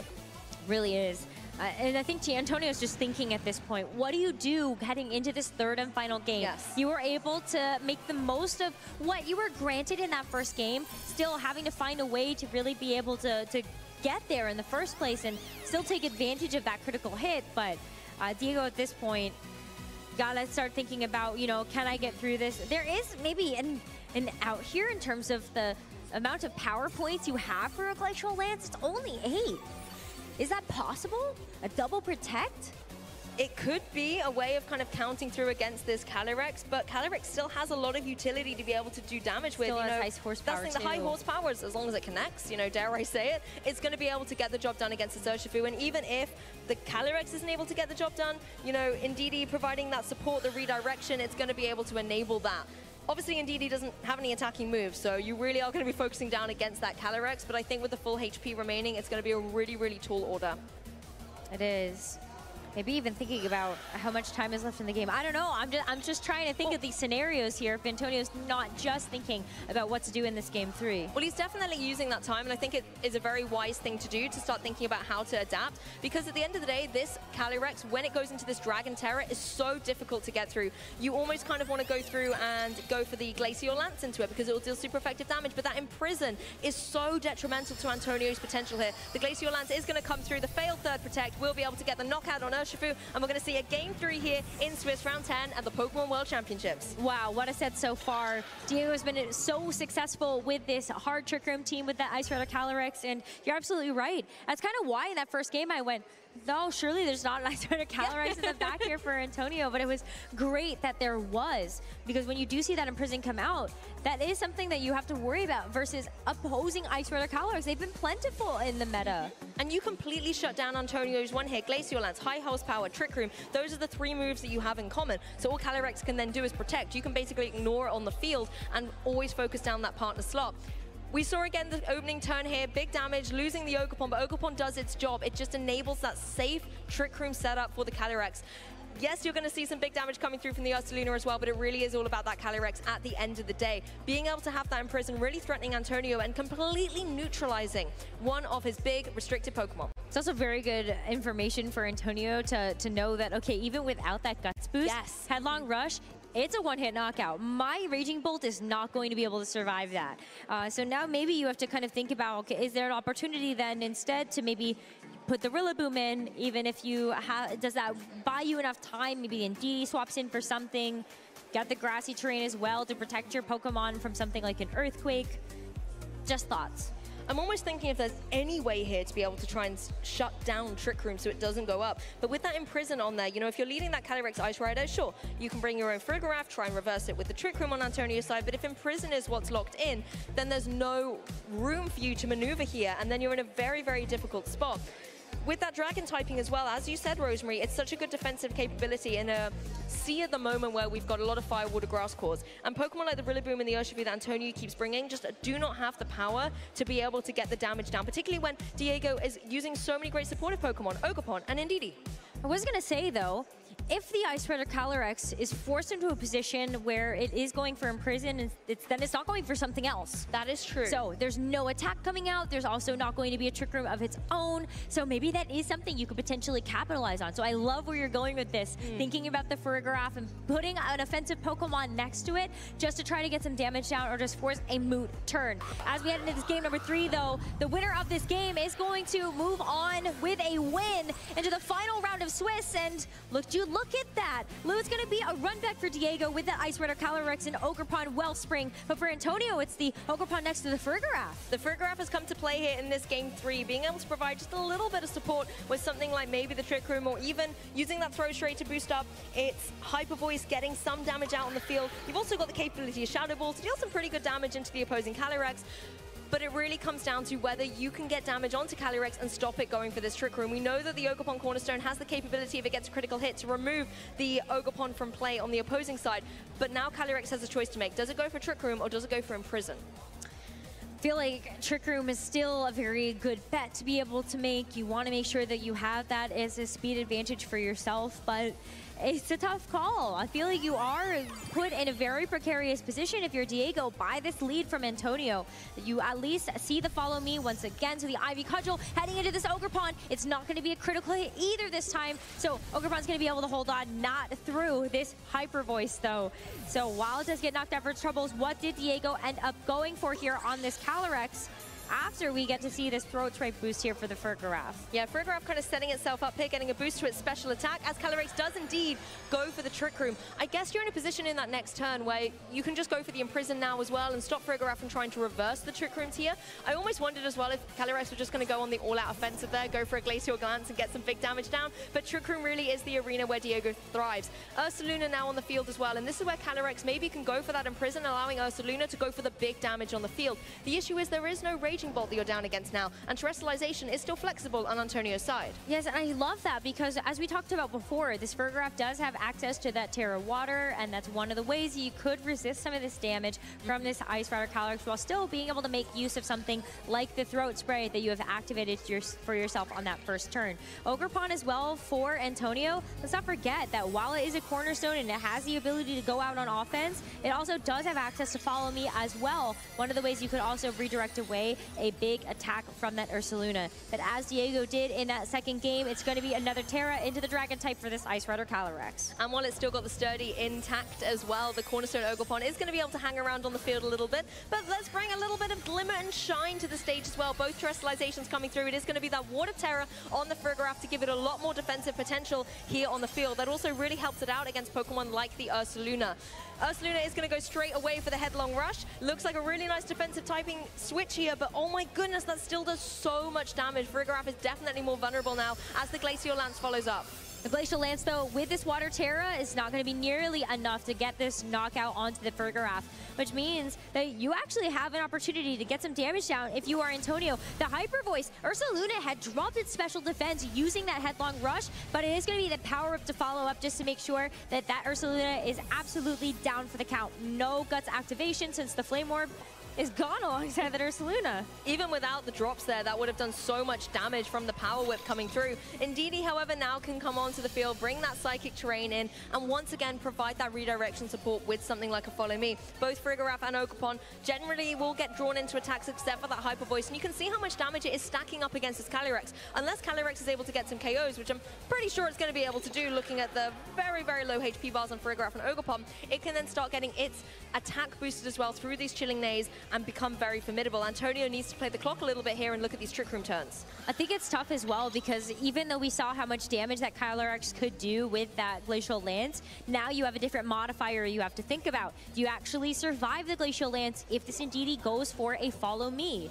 They would be able to get a double knockout, but that is why we see Antonio just try to opt for the Spiky Shield onto the Ogerpon. That way you are at least denying one of those boosts.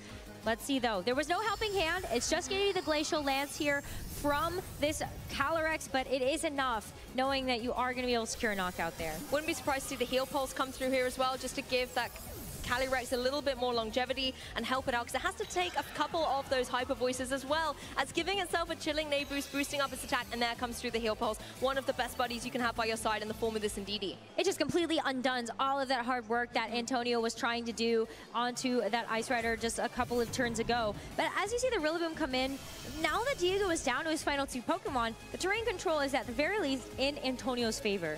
Yes, and you do have the fake out potential here as well, because the Grassy Terrain has overwritten the Psychic Terrain. You can go for these priority attacks, and we know how much damage Rillaboom is capable of dealing, particularly when using these Grass type moves to boost up its, Grassy Glides. But that's only going to really affect Pokemon like Indeedee. Calyrex is still going to be so difficult to get through. You might even need to use the Ogerpon to try and get another critical hit with something like the Ivy Cudgel into that slot, but you cannot get around the Indeedee safely. You can't, so that's why Antonio gets a chance to try to make the most out of this turn. You get the fake out into the Ice Rider Calyrex, make sure you can at least stop one more turn of damage, try to buy your time past these Trick Room turns, and just hope you got the damage down onto this Indeedee. Ogerpon still has a lot of fight left in it, and with the power up, it is going to connect. So Indeedee just gets knocked out in one hit. That's going to leave this Calyrex vulnerable here for Diego as these Trick Room turns start to expire. Who needs the critical hit when you can use the Grassy Terrain to boost up your Grass type attacks as well? The one issue, however, is you Power Whip down into a Rocky Helmet. That is going to be the last little bit of damage on this Ogerpon.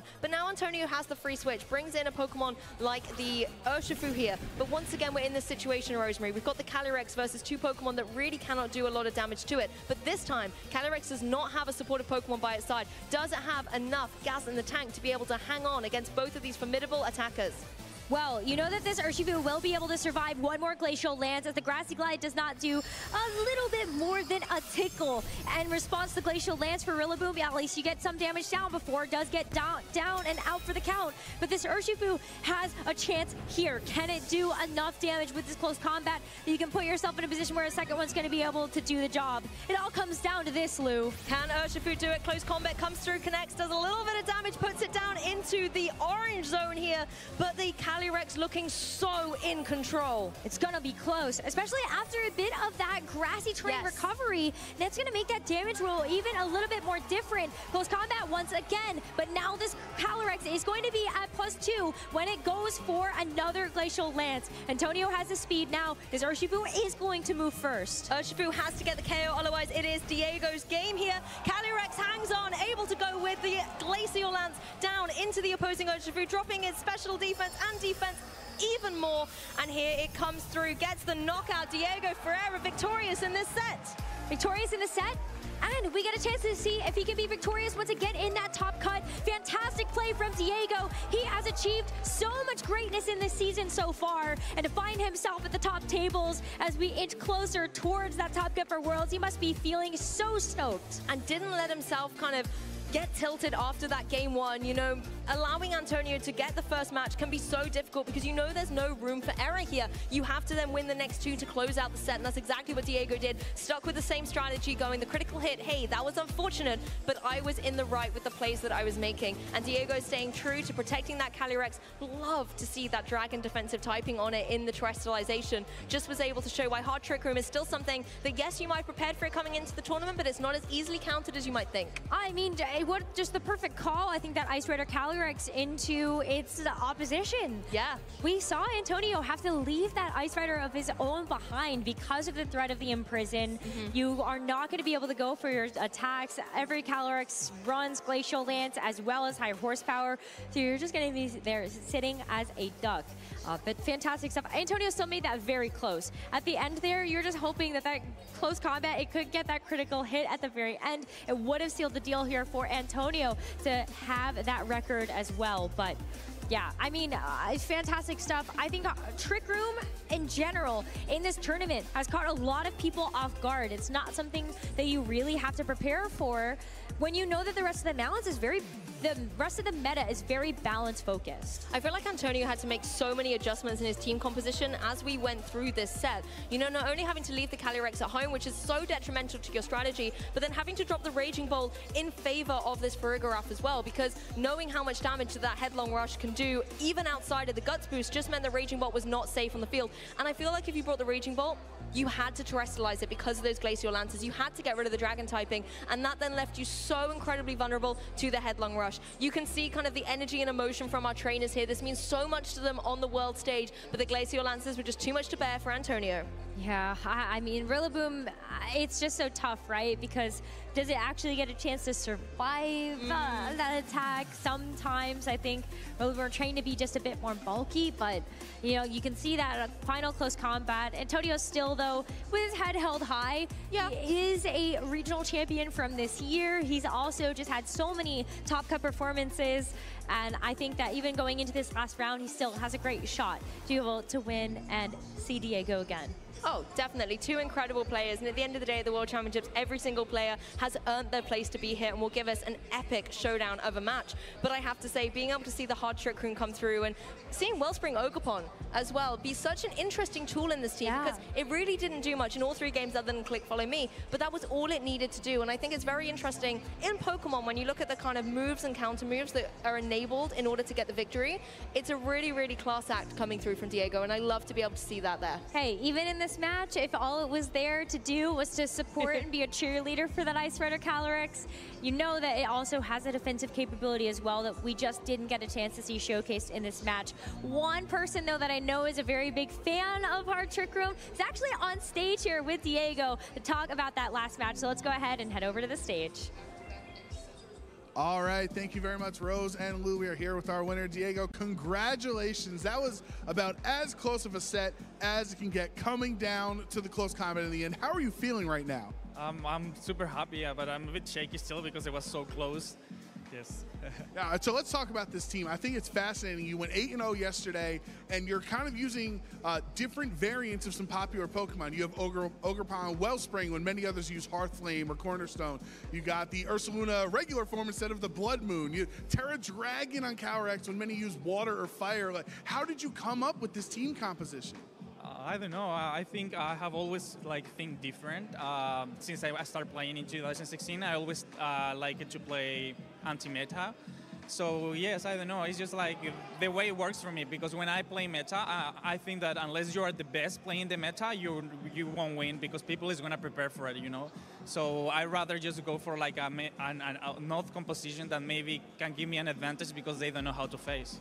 Right, I think you're definitely catching people off guard with some of your Pokemon like Indeedee and Ursaluna and some of the options. So how have your games gone throughout the entire weekend? Are a lot of them maybe only you set up Trick Room turn 1 in the GG, or are they long drawn out games? Like, how has this team performed? No, definitely were not like easy games. Like people here in Worlds, they are really high level, and some of them were not that close, but because I had good matchups, but other ones were like really, really close. Like last turn was defining the game or not, if I win or not. Yeah.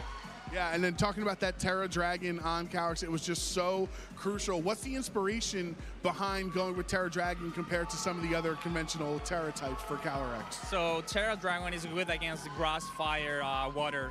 So that's why I chose it. And you get weak to ice, so the mirror will be difficult, but I'm playing in prison. So, yeah. Okay, and how do you use the Ursaluna? I know it's a really strong Pokemon, especially after it gets a Flame Orb boost to it, Guts ability, but there's no Flyer next to you, there's no Levitate next to it, so you kind of have to use those single target attacks. So how difficult has it been maneuvering Ursaluna under Trick Room? I do have Wild Guard though, so there may be a scenario in which I have Gallade and Ursaluna. I can just Wild Guard Earthquake, and my Torkoal as well is Terra Grass. Sometimes I can just Earthquake besides it as well and attack with both. Yeah. Okay.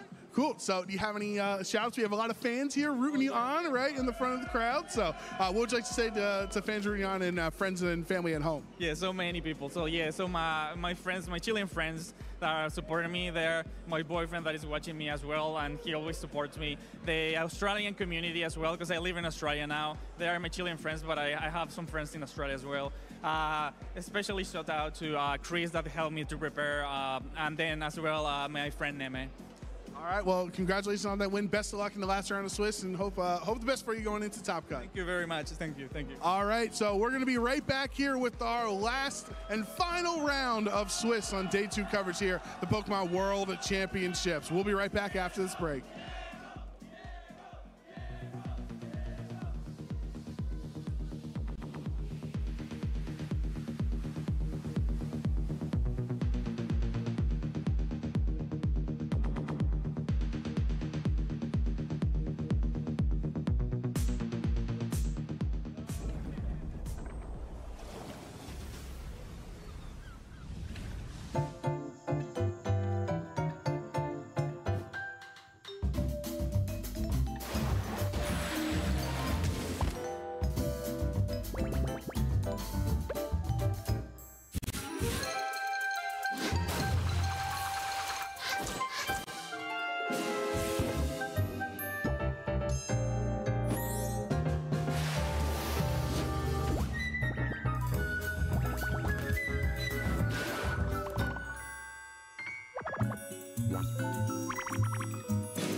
joy you feel when you finally come face to face with the legend. How beautiful. No way we're losing. We're going to surpass you. Our first step in the morning is the most important part of the day. I feel like I've taken a step forward. I see. You've gotten stronger. That goes for you as well. 1, 2. Now you'll face me. Let's have some fun. won this. This is our chance. Now's my chance. Watch this. Here we go. A chance for victory.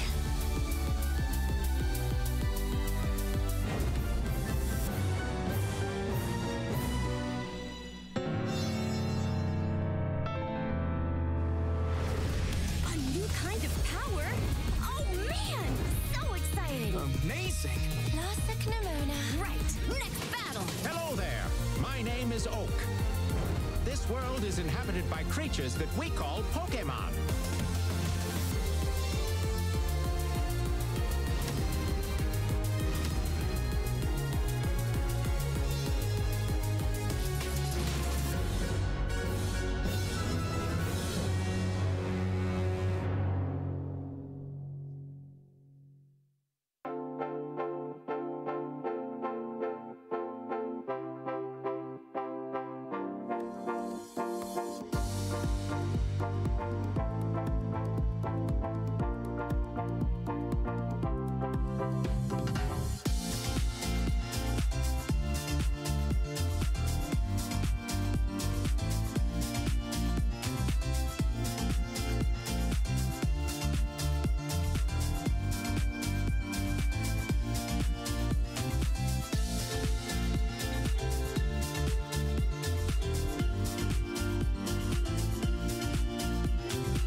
Welcome back, trainers. You're here with us in the lounge. Myself, Lee Provost, Scott Glazer, and Sierra Dawn. We're going to dissect a few of the Pokemon choices, look at the usage stats, while our players are getting set up to start the next round, round 11 at the World Championships here in Honolulu. Scott, how have you been finding things in this early portion of the Swiss rounds today? I think things have been a lot of fun, right? Where we're getting like kind of the most exciting part of the Swiss part of the tournament, where more and more players are being eliminated. Every match is super tense, and all the players have something to play for this time. Where there's so few rounds where even if you've got into top cut because you have enough wins, you're still playing for that bye to avoid that dangerous like top 24-ish round. So we're having a lot of fun right now, I think. Yeah, getting to the crunch time. Sierra, what about yourself? It's so intense. I mean, there is really no room for error when we're looking at just this X2 to get into cut. And then, yeah, that buy is so important. There's been so many dreams that have been stamped out of that, oh, I'm so important, 32 and stuff in years. So you want to make sure you're set up for the best success. But these matches are coming down to the wire. It's even just little Pokemon choices, little decisions in this team making that's really just kind of making the difference alongside that good play. Yeah, and it's all about the Pokemon choices. We can actually take a look at the usage stats for day 2 here for what our players have been using. So you can see the top 12 Pokemon here, starting off top of the list with that Urshifu and the Rapid Strike version, and really no surprise with how powerful it is, potent, alongside the Rillaboom in second and the Raging Ball. Is there anything that's jumping out at you, Scott, that's really surprising you in these usage stats for the day 2? I think for me, maybe it's two things. I mean, one is that I think one thing that trainers were kind of running into as they prepared for this tournament is finding offense from something other than the restricted Pokemon. It seems like like the really common boys, the ones near the top of the list, the ones that actually deal some damage, right? The Rillaboom, the Urshifu, Raging Bolt in particular, sometimes feels like a restricted Pokemon itself. And even stuff that's a little lower, like the Hearthflame Ogerpon, the Fluttermane, the Chi-Yu. There's a lot of Pokemon on this list you really don't want to be hit by their attacks. I think maybe the one exception that surprises me is the Incineroar, where I also wonder if people got a little too cute, where I think that's almost too low on the usage. And maybe it's not a coincidence that some of the very best records are actually a little more boring looking teams. Yeah, I completely agree with you on that. I think the Incineroar, especially coming into the World Championships, was one of those Pokemon that had dropped off slightly, but I think it's always going to be one of those staples, especially when it's paired with the more common Urshifu and that Rillaboom. Sarah, anything jumping out to yourself? Well, even just piggybacking off the Incineroar conversation, I I'm not surprised to see it not at first place, but that 26% in comparison to the 61 for the Urshifu Rapid Strike is where I definitely find surprises in it. Because sure, you do have fake out utility with the Rillaboom, and of course we are getting a little cutesy with our teams here at the World Championships, so something has to drop.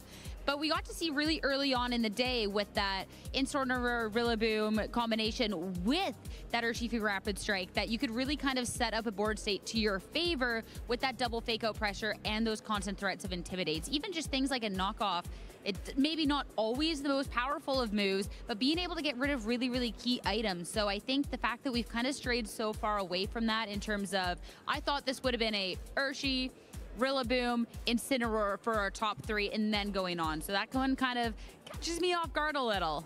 Yeah, and I think the proof's in the pudding, right? Like Scott said, you know, when we look at the better records in the tournament so far, they are the teams with that Incineroar and kind of included in them. So it kind of is one of those things where those players are really taking advantage of maybe the chatter around pre-tournament or coming into a tournament, what's good, what's not. The one thing that I would like to point out is something that we've seen in that last match and throughout the tournament this weekend is that Cornerstone Ogerpon as well that seemed to be doing very well in this kind of environment.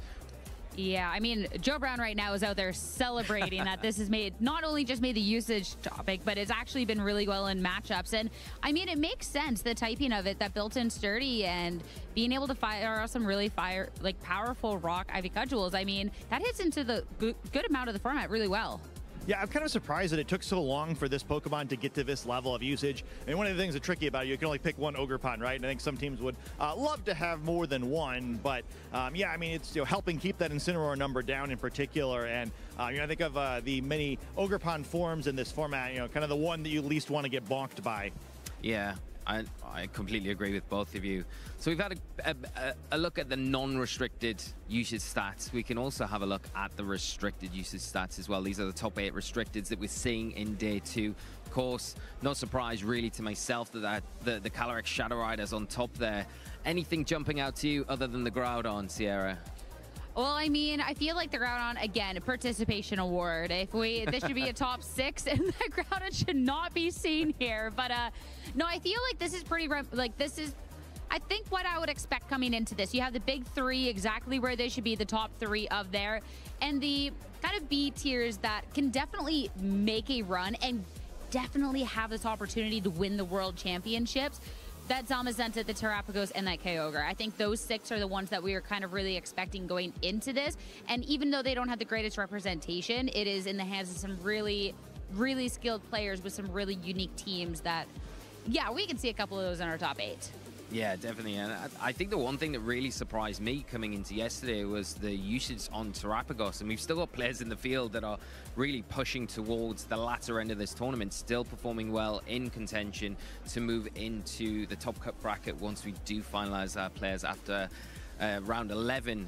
Are you surprised that we haven't seen more Kyogre, Scott? Are you on the kind of the train where Kyogre has the potential, but not quite as potent as your Calyrex, Shadow Rider, Ice Rider, Miraidon, and maybe even the Zamazenta we can throw into that mix? Yeah, I mean, I think if I'd been predicting the order of this chart before the tournament, I probably would have had Kyogre and Terrapagos swapped, and maybe then Terrapagos one step further, swapped again with Koraidon. What? But I'm pretty happy with the way this chart looks. I don't know if I'm just the sort of guy who looks at my usage stat charts half empty, but I thought there was really a world where kind of like both of the Calyrex and Miraidon probably had 5 or 10% more usage each, and all of the things beneath them were kind of in the Groudon zone of maybe they don't need to be on the graphic.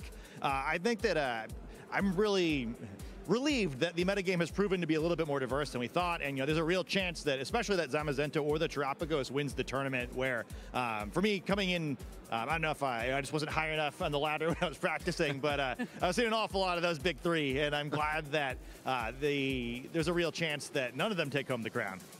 Yeah, I mean, it would be very exciting if none of those were seen in the top cut or even go on to win the tournament. I think it's very slim at this point, in my opinion. But yeah, it's really great to see the diversity there. And the Zamazenta, I think, plays into the fact that it's doing so well in this format, because we're seeing probably a lot more Terrapagos just because of the positive matchup that naturally has, and how much of a tougher time trainers going up against Zamazenta playing Terrapagos are having. But there are players that we've mentioned that are piloting the Terrapagos and still having a great time. You may only have had one loss so far through the tournament. So yeah, I think it's shaping up to be a really great end to the tournament. But it's going to be hard, I think, for some of the players to kind of overthrow that Shadow Rider, in my opinion anyway. What's your opinion on this, Sierra? It all depends on who's piloting the team. Yeah. And there is some very good players with the Calyrex Shadow Riders who, yeah, it might be a little bit hard to overthrow. Yeah. Well, that's our top 8 restricteds moving into day 2. We can take a bit of a deeper dive now and look at some individual Pokemon. One Pokemon that we already have briefly talked about that we can take a deeper dive in is Ogerpon Wellspring. We did have it featured in that last match, of course. We haven't seen as much of the Wellspring mask, very popular early on, but it has fallen off slightly as we got into the deeper end of these tournaments. Which is really interesting to then see the fall off. It's the, I mean, if we ignore the teal mask one, but the 3 that are a little bit more viable out here, it's the one that didn't make that day 2 graphic, which is then you look at how rampant this Urshifu Rapid Strike is in this format, because this is something that with that water absorb and the possibility of follow me, you could think compare quite well. But the fact that you can only have, as Scott pointed out, the one Ogerpon on your team, I think really hurts kind of the viability of the Ogerpon Wellspring once we're at this point in the format, considering it can have some offense, but it's not going to be quite as good as the others, and can kind of struggle in a couple of those other matchups. Yeah, I think, you know, kind of maybe if we had the Pokemon World Championships rerun next weekend, we'd probably see more of this Pokemon as a response to all this Urshifu. But I think, you know, the 800% of players or whatever that chose to bring Urshifu into day 2 kind of made a nice read that players had largely moved away from this Wellspring. They don't have to worry about it anymore. You know, it's got the teardrops on the mask because no one wants it on their team. And I think the other thing that really hurts it too, though, is like, I think just from a type matchup perspective, outside of Urshifu, it has some sort of like similar offensive strengths as the Cornerstone Ogerpon, but that Pokemon just tends to be a lot stronger in this format because of, you know, the differences in their ability, where it works against more things. And I think the rock type, you know, we've always wanted accurate rock type attacks in VGC, where there are no shortage of water type options, including, again, the strongest Pokemon perhaps of the unrestricted Pokemon in the format, who you probably don't want both of those Pokemon on the team at the same time. Yeah, and talking about the Cornerstone Mask Ogerpon, we can take a look at that a little bit deeper dive now. Obviously the rock typing there, but that ability Sturdy is one of the real draws to why players are kind of using that Pokemon. Not only, like you say, having that 100% accurate rock type move, getting away from those shaky accuracy rock slides that we've had to rely on in the past, but the Sturdy ability just gives that extra layer of security, especially with Ogerpon, with these masks. The mask takes up that held item, so having that ability there before it does terrestrialize is so useful in the format. Especially too when we do have our big bad restricteds we want to protect, when we do have these setup Pokemon, having a follow me redirection Pokemon that has essentially a built-in focus dash is amazing, because if this was one of the other Ogerpons, well, there is definitely moves out here in this format that can cleanly one-hit KO those, and so this has to be just a secure double up to try and take care of this Pokemon, and that just has so much going on for it. I feel like there's been a couple people from the get-go that have been really on this Cornerstone Ogerpon wave. I think this is kind of more so its time as a really great response to these Pokemon that we're seeing out here currently in our format. Yeah, sorry, no, you go for it, Scott. Yeah, I think just such a great partner, right? Where I think it's just so easy to splash on teams because of a number of great attributes. You know, not only does it have kind of the effective focus sash with the Sturdy ability, but you know, it does that without using the focus sash, which makes it even easier to pair with that Urshifu, who's often holding the focus sash instead. And also, I mean, I think if you remember back to the very beginning of the format, there's kind of a Pokemon I think we didn't take super seriously in the previous regulations, but I feel like the first couple weeks of the format, even you kind of saw it on like what we might call a Bad Stuff's team, right? Where it's just like Ogerpon and a bunch of things I don't think I should see in a tournament, but it's like weirdly miserable to play against because it is so good at like shutting down Pokemon that otherwise just kind of have an easy time in this format. It really changes the way the other side of the field has to play, and I think when you can have a non-restricted Pokemon who helps dictate the pace of the play like that, it's just an incredibly valuable attribute to have on your team. Yeah, and I kind of just back up everything you just said, because I think even on paper, when you're looking at a team preview, you think that's always going to be one Pokemon that you've got to have at least a game plan going into if it does come from your opponent, and the pressure that it just applies as well, not from a supporting point of view, but also from that offensive aspect as well. Talking about the more offensive aspect of the corner, the Ogerpon kind of forms, is always going to be that Hearthflame mask as well, because that one is known for how hard it can hit, especially after it does terrestrialize. See the fire typing that it gets when it does terrestrialize, has the ability Mold Breaker before then.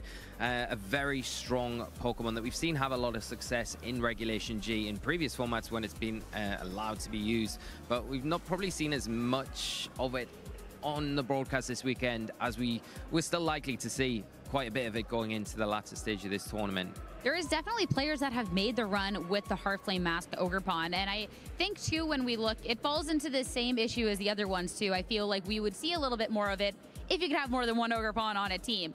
But the amount of damage that you can do with this Ogerpon, especially too, since the most common fire-type Pokemon we have out here is either the Incineroar, which will forego a fire move a lot of the times if you want to have a little bit more of a support option, or a Chi-Yu, which we all know what Chi-Yu does, it misses. Being able to have something that's a little bit more accurate, you can deal a lot of damage out since you do get the attack boost upon terrestrialization, or you still even have the, okay, well, I can do a little bit of redirection.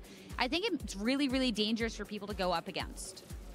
Yeah, I think some of the fun of it too is that well, maybe it doesn't match up as well from a clear role on the team perspectives as it does in the past formats. And I think it definitely lost the most of all the Ogerpon forms with not usually getting to terrestrialize anymore, where I think that the attack boost is kind of the best of the available options in past formats. But it is kind of a difficult type matchup for a lot of common Pokemon. You know, Amoonguss doesn't really like it, and in part has to run that poison type move often to be able to deal with the Ogerpon. You know, Rillaboom, at least, unlike the other Ogerpon forms, or at least some of the other Ogerpon forms, isn't weak against that U-turn. Miraidon actually weirdly annoyed by it since it's becoming more and more reliant on that Dazzling Gleam, and it is the one Ogerpon form who takes that pretty well. It's just kind of obnoxious where even though I don't think it, I think it probably correctly isn't as popular as like the Cornerstone Mash, just because it doesn't fit as well on as many teams. The teams where it does fit, it's just really frustrating to play against sometimes.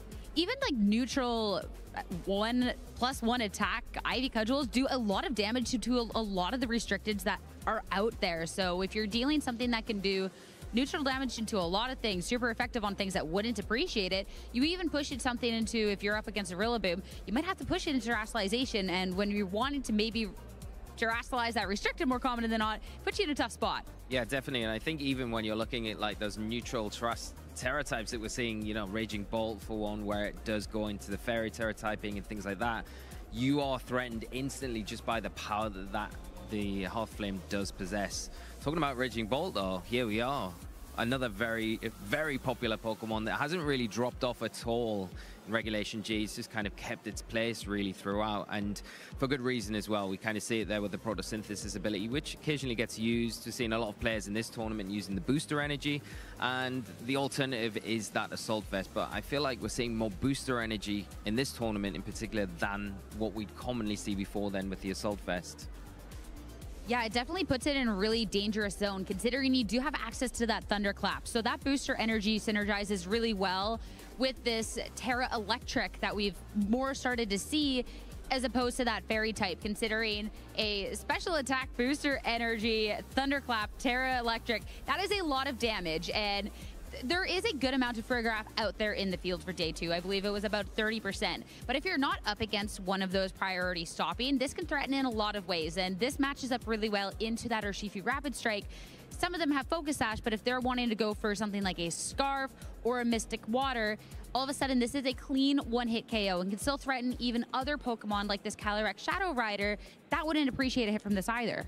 Yeah, and I think even against that Farigiraf, right, I think one of the things that makes Raging Bolt so great is that all of its stats are so high, right? And it's so difficult to knock off of the field unless you, or because you usually can't afford to focus out of this format, right? Where there's often bigger threats, even though perhaps last format, Raging Bolt would be the most dangerous thing on the other side of the field. You can't just ignore, Miraidon or whatever to take out the Raging Bolt sometimes. And you can often, outlive that Farigiraf and then be able to threaten the Thunderclap later. I think another thing that's a big deal, we don't have the Life Orb on the slide here because I think it's increased in usage over the end of the season, but I think especially from the Japanese players, we've seen more and more of that, and that's a pretty scary amount of damage between that and the Terra Electric. And unlike the booster energy, it kind of comes in and out of battle a little bit better because it doesn't have the issue where you can only use it once.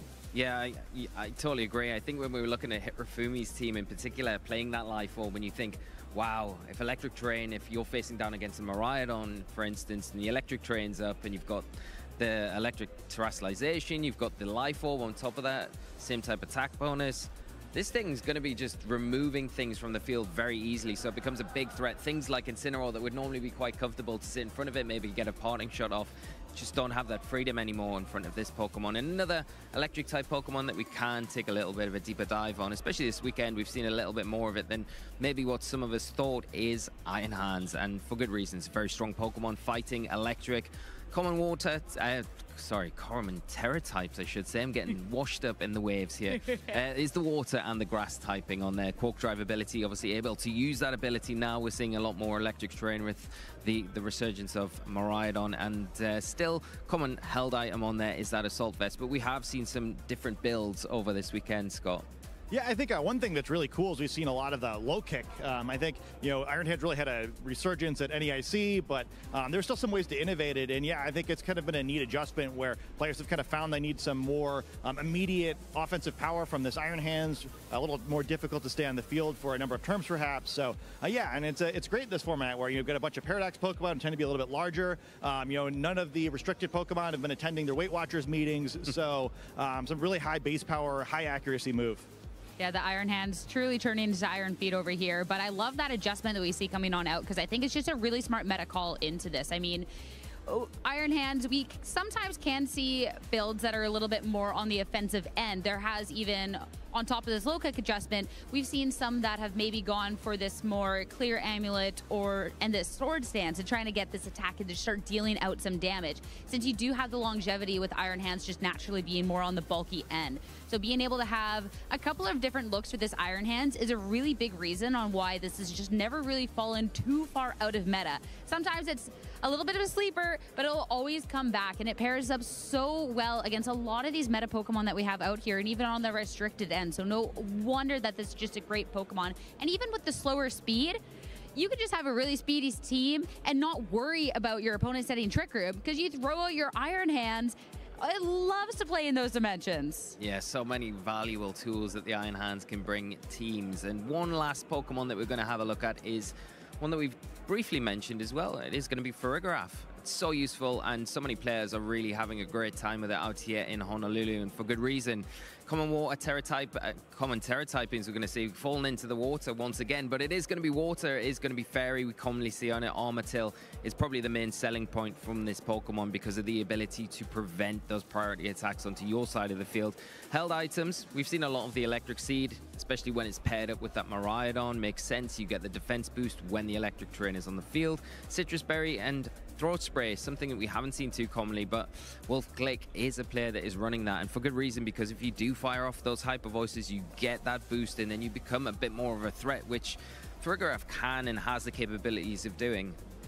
Yeah, especially too with the Farigiraf. If you can get into a situation, you get the Trick Room, and you have something like that Throat Spray, and be able to constantly pressure, a lot of times, if your opponent isn't having priority, they might not go for the Farigiraf, but all of a sudden making it a threat, they might have to deviate attention away from something else to target into that, which I never think feels too great. And even if you don't have the dimensions in your favor, the Farigiraf just being able to stop that priority. That's Grassy Glide, gone Thunderclap, gone Sucker Punch. What is that? Fake Out, who is she? And that's so nice. It's just a constant threat. You don't even need to bring it to the battle to all of a sudden kind of be in your opponent's head, because if they go for a priority attack and you swap that in, they could be hooked on that turn. Yeah, I mean, I think that's kind of a thing, right? If you think back to a usage chart, like nearly everything on that top row other than Farigiraf itself has a priority move, and makes it so much more difficult to use those Pokemon optimally. If you're trying to break Cornerstone Ogerpon's sturdy ability or a Pokemon's Focus Sash, suddenly you have to think twice about that, and it makes your unrevealed Pokemon even stronger, right? If you don't lead that Farigiraf, just hanging out, maybe you have it in the back, maybe you don't, your opponent has to think twice, and it prevents them from taking what would otherwise be their optimal plays. I think we've been looking for a Pokemon that can remove priority so effectively, really for the whole time VGC has existed, right? And finally we have one that has proven to be a mainstay in competitive play. Yeah, exactly that. And Farigiraf, just one of those Pokemon I think we're probably going to see more of as we get deeper into the tournament. But Scott, Sierra, thank you for letting us pick your brains a little bit and get some expertise on these commonly used Pokemon that we're seeing in this tournament. But I believe our players already are getting warmed up, set up to be ready going into round 11. So we're going to throw it over to the casters now and get set up for that next and final round of Swiss. Do you want to be legendary? Do you got what it takes to win? Well, we're going to find out here in the last round of Swiss going into Top Cut. The winner of this match will have their chance at becoming world champion. And Joe Brown and Gabby Snyder on the call. We have the privilege to broadcast this match. Gabby, this is the most intense of the 11 rounds that they've had all weekend. I know, and it's time for these trainers to show us what they got and show why they are fighting for their opportunity to continue playing in this tournament. This is our final round of Swiss, which means anybody with an X&2 record will be seeded into an asymmetrical cut moving forwards in the tournament, at which point it is single elimination, one loss, and you are out. And there are so many incredibly powerful trainers remaining here. Anybody who currently has a 9-1 record, as we no longer have any undefeated trainers, is guaranteed to move on to Top Cut next round. So congratulations to all 9 of those trainers you can see here. Anybody, though, at an X&2 record has to win their next round to keep playing. Yeah, this is so difficult. This is one of the new format we've had for our Swiss standings, but the last few years of the World Championships, we've had this asymmetrical cut going into Top Cut, and obviously that math is for people much smarter than us. That's not our job to figure out all the people moving on to Top Cut, but you really do want to put your own destiny in your own hands, control this match. If you are 8-2 currently, you really need that victory just to put yourself, who knows, we could very well have a story. The last person making it into the asymmetrical cut round could very well end up still being world champion. And that's what's beautiful about Top Cut, is that at that point in time, it doesn't necessarily matter how you got there. It just matters that you keep winning. And we have some incredibly difficult matches queued up for this round. We'll be featuring Victor Mendina versus Shi Liang Tang, but you have Michael Kels versus Nick Holmer. Fun fact, Nick actually missed round 1 of play yesterday due to a flight delay. Oh, wow. Took a game loss, showed up for round 2, and is fighting for his opportunity to cut. So really, Nick is 8-1 if you think about it. He is, and congratulations to him to make it to the tournament and to continue playing to this point. But also, I see Aaron Traylor up there. Joe Brown, what jumps out as you as a notable matchup for the next round? I think definitely our world champion Shohei Kimura still in contention. We saw him round 1. Hopefully he'll perform well in this final round. But Yuma Kinagawa and Taryn Birdie, Taryn, the UK representative, making Top Cut of the World Championships as well last year. So that would be pretty cool accomplishment for Taryn to go back-to-back on the World Championships. But honestly, there's no wrong answer. I think, I mean, Victor Medina, Shi Liang Tang, that is quite the matchup here. Victor, a just perennial international championship top cutter at this point. I think 4 IC top cuts in the last couple of seasons, as well as top 8 at the World Championships last year. It's going to be no easy task for Shi Liang to win. I was just about to say, you mentioned back-to-back World's top cuts, and Victor Mendina has the opportunity to go for it here.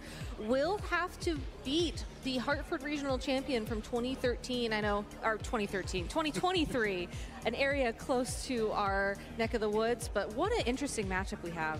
Yeah, for sure. I think this is the most exciting matchup you could have had, where you see, oh, they both have Calyrex Ice Rider. It must be similar game plans. Absolutely not. When you look at those teams, Shi Liang Tang and his friends is the Tang gang, Justin Tang. They love running Rain, right? Shi Liang ran Kyogre, NAIC. Now you have Pelipper, the NAIC hero, Pelipper on his team. But if you take a look at Victor's squad, it is that Ogerpon Cornerstone who's proving to be one of the premier support Pokemon in the format. Especially for trainers who have elected to pick Calyrex Ice Rider as their restricted Pokemon. I feel like Victor is running a very standard expected version of this team with the clear Amulet, Terra Fire to make sure Incineroar is not a problem for that Pokemon. You have the support of Booster Energy Raging Bolt to deal big damage to maybe clean up after Trick Room. But most importantly, thanks to the Ogerpon Cornerstone's sturdy ability, you have the opportunity to use Follow Me, redirect any attacks towards towards it and then use Trick Room on either your Farigiraf or your Calyrex Ice Rider to give you the advantage at the beginning of a match. Right, for sure. And Raging Bolt and Urshifu are just such strong Pokemon. They almost feel like having additional restricteds on your team, especially with that booster energy impacting how much damage Raging Bolt can produce. It's definitely going to be a tough task. As you look at the other side, there is a Calyrex Ice Rider on Xiliang Tang's end, but this is much different than the Ice Rider teams we've been showcasing throughout the weekend, Gabby, with the Rain Core on his side of Urshifu, Rapid Strike, as well as a Pelipper. And the Ogerpon Teal Mask, that's a nifty held item. It's a loaded dice Bullet Seed Ogerpon Teal Mask. There is no Ivy Cudgel on that Pokemon, and I believe it's because the Bullet Seed will hit multiple times, and when you're looking at a field that has so many Urshifu Rapid Strike in the format with Focus Sash, being able to hit it twice, 3 times with an attack will break the Focus Sash and give you that opportunity to knock it out. It also has Follow Me and Encore, so definitely a more supportive Pokemon here, looking to redirect attacks just like we saw on Victor's side of the field. But given that the rest of the team is a bit faster, is a bit more powerful, that Landorus Incarnate with a Choice Scarf, for example, I wouldn't be surprised to see Xiliang almost forego Trick Room entirely in terms of a strategy here and just go for damage. Yeah, and that Landorus Incarnate was an absolute menace in our prior regulation. If you remember Regulation F, it felt like it was a 45-50% usage Pokemon because of how powerful that sheer force is. But he doesn't have Life Orb, as you mentioned. It's Choice Scarf. So this Landorus it seems like more of a counter meta Pokemon, maybe counter Miraidon, counter Raging Bolt, because you're not getting the full power since it's not Life Orb sheer force, it's just the regular sheer force damage. Here we go into game number 1 of this final round of Swiss. 2 Calyrex Ice Riders facing off, 2 very different approaches to the battle, and as a result, 2 incredibly different leads with Calyrex Ice Rider and Urshifu out on the field for Victor, and Landorus Incarnate and the Urshifu for Xiliang Tang. Yeah, who is going to be happy in Honolulu? These are some heavy hitters. Of course, Calyrex Ice Rider is the slowest Pokemon on the field. That might be something that Victor is angling for, because you can try to twist those dimensions and have the advantage. But with 2 Urshifu on the field now, you have to worry about how those 2 Pokemon speeds are trained. First, though, we will get a U-turn into this Calyrex Ice Rider, giving Xiliang the opportunity to pivot, and I like how he's immediately going for the pivot here. Given that the Landorus Incarnate will be taking super effective damage from a Glacial Lance and also would not appreciate sticking around in Trick Room, I think this is a very safe play. Feel out how your opponent is going to approach the matchup and then respond the next turn. And Incineroar will go into that spot, but Surging Strikes into Incineroar on the swap. Not necessarily a prediction, as both Incineroar and Landorus Incarnate are weak to water, so just a really smart play for Victor to target into that position. Rocky Helmet is the held item for the Incineroar, so that's going to do 3 ticks of damage onto Urshifu, breaking that sash and actually doing a considerable amount of damage. Now Xiliang will respond with the 3 critical hits of his own into Calyrex. Nowhere near enough for the knockout, however, so now it's just up to Calyrex going on this turn. With a Glacial Lance, Incineroar has taken a lot of damage. It is resisted, but it is enough for the knockout and the attack boost. No Trick Room was set up this turn, though, so if Xiliang wants, now that the Calyrex Ice Rider has taken some significant damage in this previous turn, you can go ahead and target it with either your own Urshifu once again or the Landorus to ensure that you deal damage. Now, we did see that Xiliang's Urshifu moved second that time around. I'm not sure if that's something that we'll have to watch out for again moving forwards. But if you're certain that the opposing Urshifu is faster in this instance, I think you can safely target down that Pokemon with the Landorus. And again, another Surging Strike should do more than enough damage to pick up the KO on Calyrex. Yeah, this Calyrex, as you mentioned, it's already under half HP. We saw how much damage the U-turn did on the prior turn, so it's something that Victor understands. His Calyrex is not necessarily safe on the field while Xiliang's Pokemon are faster. Exactly, and I think the one nice thing as well about going for that Surging Strikes first initially is that you'd still get some chip damage down onto that Pokemon, even if the Calyrex used Protect. But no protect last turn, which means it's certainly available for this turn. Well, you can only protect against Landorus as the Earth Power goes into the Urshifu slot instead. So no damage coming out from Xiliang's Landorus, and he has Choice Lock into the Earth Power. But of course, Calyrex is going to have to eat those unseen fists from Surging Strike's Urshifu. Just enough on that third hit for the knockout.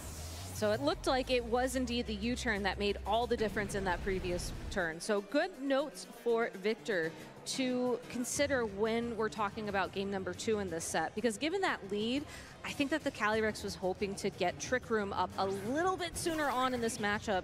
Because again, if you look at how these teams match up on paper, Victor's team, it would be more suited to play in a Trick Room environment. But Xiliang has been able to remove that threat from the field.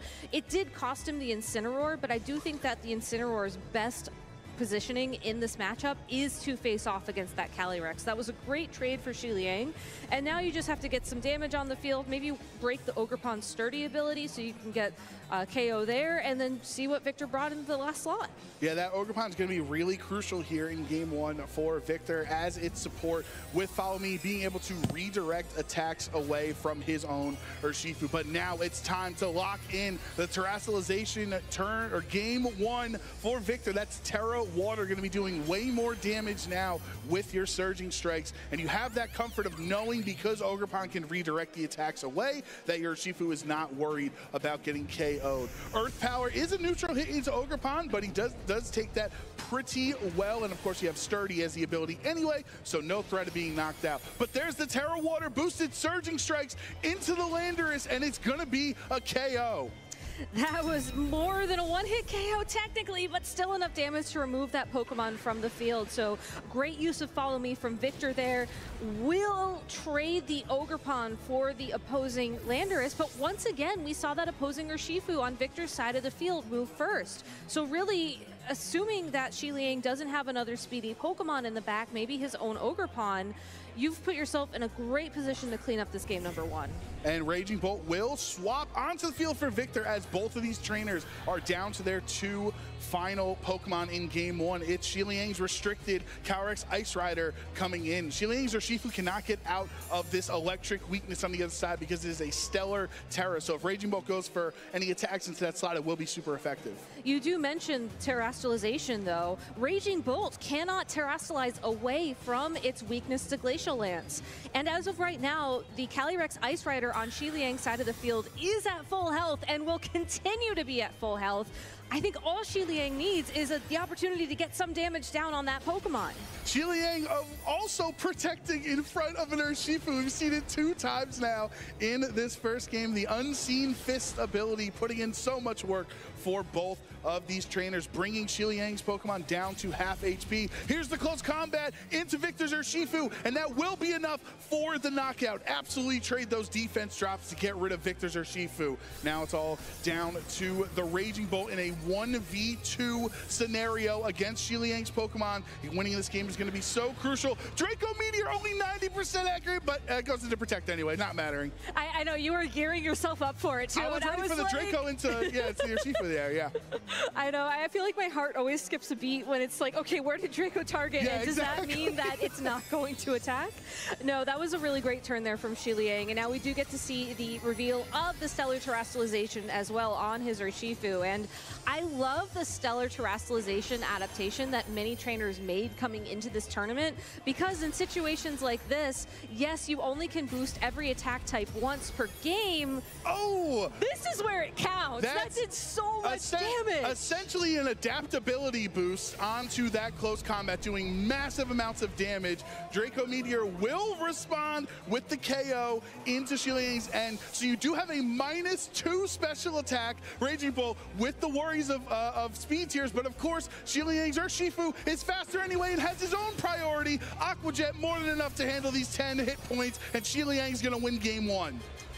A fantastic end game there by Xiliang. A little bit nerve-wracking in that final turn, I think, trying to determine if your opponent would try to go for a Thunderclap, maybe to pick up the KO on the Urshifu, or target down the Calyrex Ice Rider, as individually, both of those Pokemon were capable of cleaning up that game. but Xiliang correctly making the call there to go on the offense with that huge close combat into the opposing Pokemon, save the Calyrex Ice Rider for the next turn, at which point Aqua Jet plus any attack, depending on what that Raging Bolt would have picked, locked in that KO. Now I'm wondering on Xiliang's end, because he was able to preserve the Calyrex so much later on, and it didn't end up turning into a Trick Room Mirror or having the two Calyrex in the field at the same time, that if you're Victor, do you kind of steal that strategy and don't let your Calyrex Ice Rider get knocked out as early as it did in game 1? You know, looking at these teams as well, I do have to wonder if Xiliang even wants to try and go for a Trick Room approach. I don't think he does, and I think Victor, while it would have given him a bit of an advantage if he had brought different Pokemon to that game number 1, given that he led with the Urshifu, we also saw the Ogerpon, the Raging Bolt. Those are all naturally fast Pokemon. I think that if you're confident in maybe how your Calyrex Ice Rider is trained, especially for a mirror matchup situation, you can make the call in team preview, like, I don't want to go for Trick Room this time.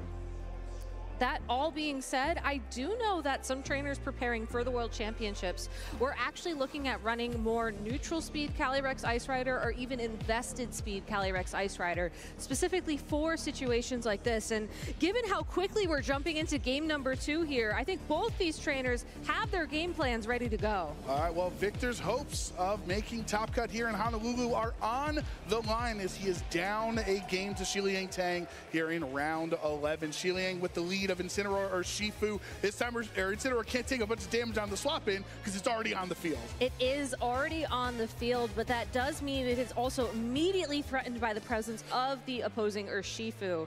So Xiliang does have access to Fake Out for this turn, but will have to look towards that Pokemon to stop it from getting a really one-turn knockout, at which point the Calyrex could go for Trick Room, could really do what it wants in this situation.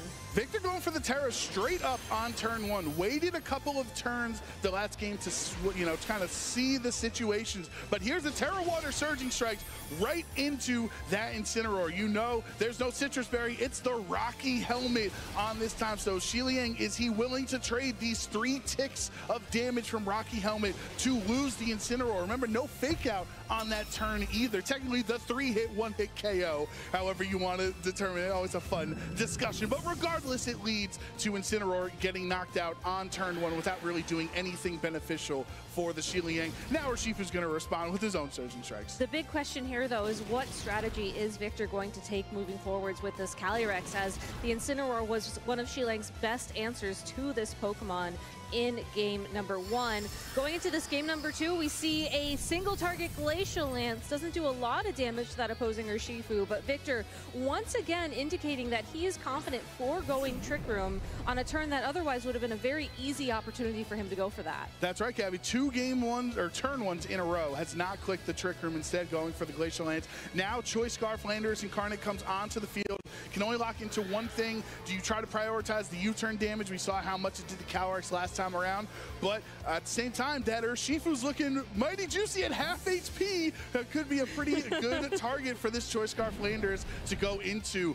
Smartly though, Victor having the same concerns we did, that his Urshifu looked in a tough spot, so Rillaboom will swap onto the field in that spot. Sandsear Storm hits, connecting onto both. Not the easiest thing to do out of a Landorus, and the Surging Strikes follow-up will KO this Calyrex. Xiliang Tang correctly identifying that he needed an opportunity for some additional damage on the opposing Calyrex to ensure that KO. And while Sandsear Storm isn't the most accurate move, it is Landorus Incarnate Form's only opportunity to go for double target damage, as they are typically trained in special attack, as opposed to the other form, which will run physical attack, rock slide, yada, yada, yada. Yeah, We've been there before. I love, though, how Xiliang, again, is prioritizing knocking out that Calyrex Ice Rider initially to open things up for presumably, once again, his own Ice Rider in the back of his party. I do feel like Victor feels really confident with the Rillaboom on the field right now. One, you have Grassy Glide with grassy terrain that threatens Xiliang's Urshifu. Can't Terrasilize out of it because of Stellar Terra. And remember, Landorus is choice locked into Sandsear Storm, so you're not threatened by Sludge Bomb whatsoever. Xiliang would actually have to swap out to reset its attack. And if it is indeed the Calyrex Ice Rider in the back of his party, I don't think he wants to risk making that switch and taking any damage in the process. Rillaboom does get hit by the Sandseer Storm, but remember, because of the sheer force ability, there is no secondary effect from the Landorus. Urshifu on Shiliang's end will knock out its counterpart, so Victor's terrestrialized Pokemon has been knocked out here in Game 2, but it's up to Rillaboom on this turn. Which of the two Pokemon on Shiliang's end did he target? That's a Wood Hammer with a Grassy Terrain boost into the Landorus for a one-hit KO. And that was the Pokemon he needed to knock out if he's worried about the possibility of Raging Bolt succeeding in the future of this game. Sandseer Storm would have done so much damage. It is actually the Ogerpon in the back of his party, but still, Sandseer Storm, an incredible attack against this Pokemon in particular. You still have the Grassy Glide available for the opposing Urshifu, but now you have the opportunity to go for a Rock-type Ivy Cudgel against the opposing Calyrex Ice Rider. There's still a couple of tricks up Shiliang's sleeve, though, that he could fall on here.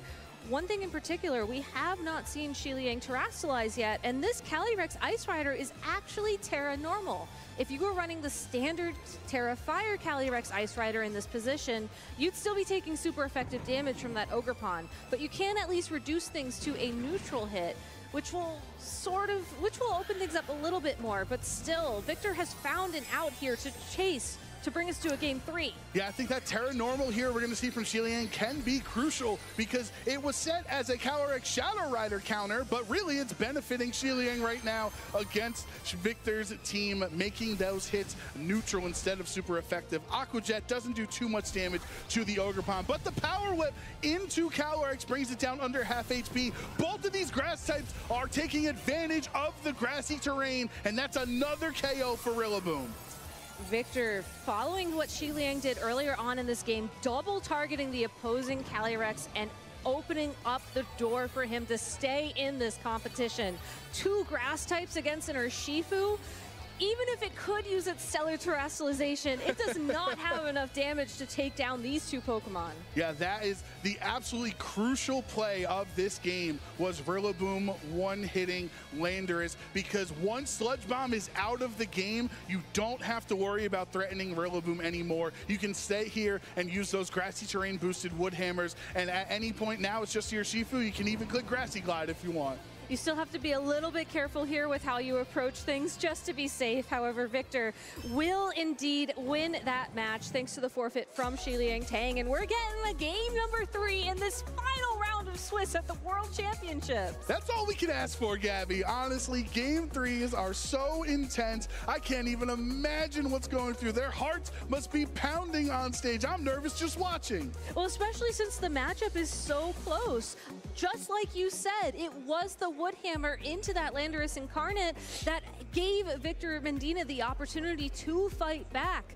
Shiliang could have very easily made a switch there or otherwise tried to stop that Rillaboom from finding that alignment. I think going into game number 3, you have to respect that threat from your opponent, as the Landorus Incarnate was a huge, important Pokemon for Shiliang.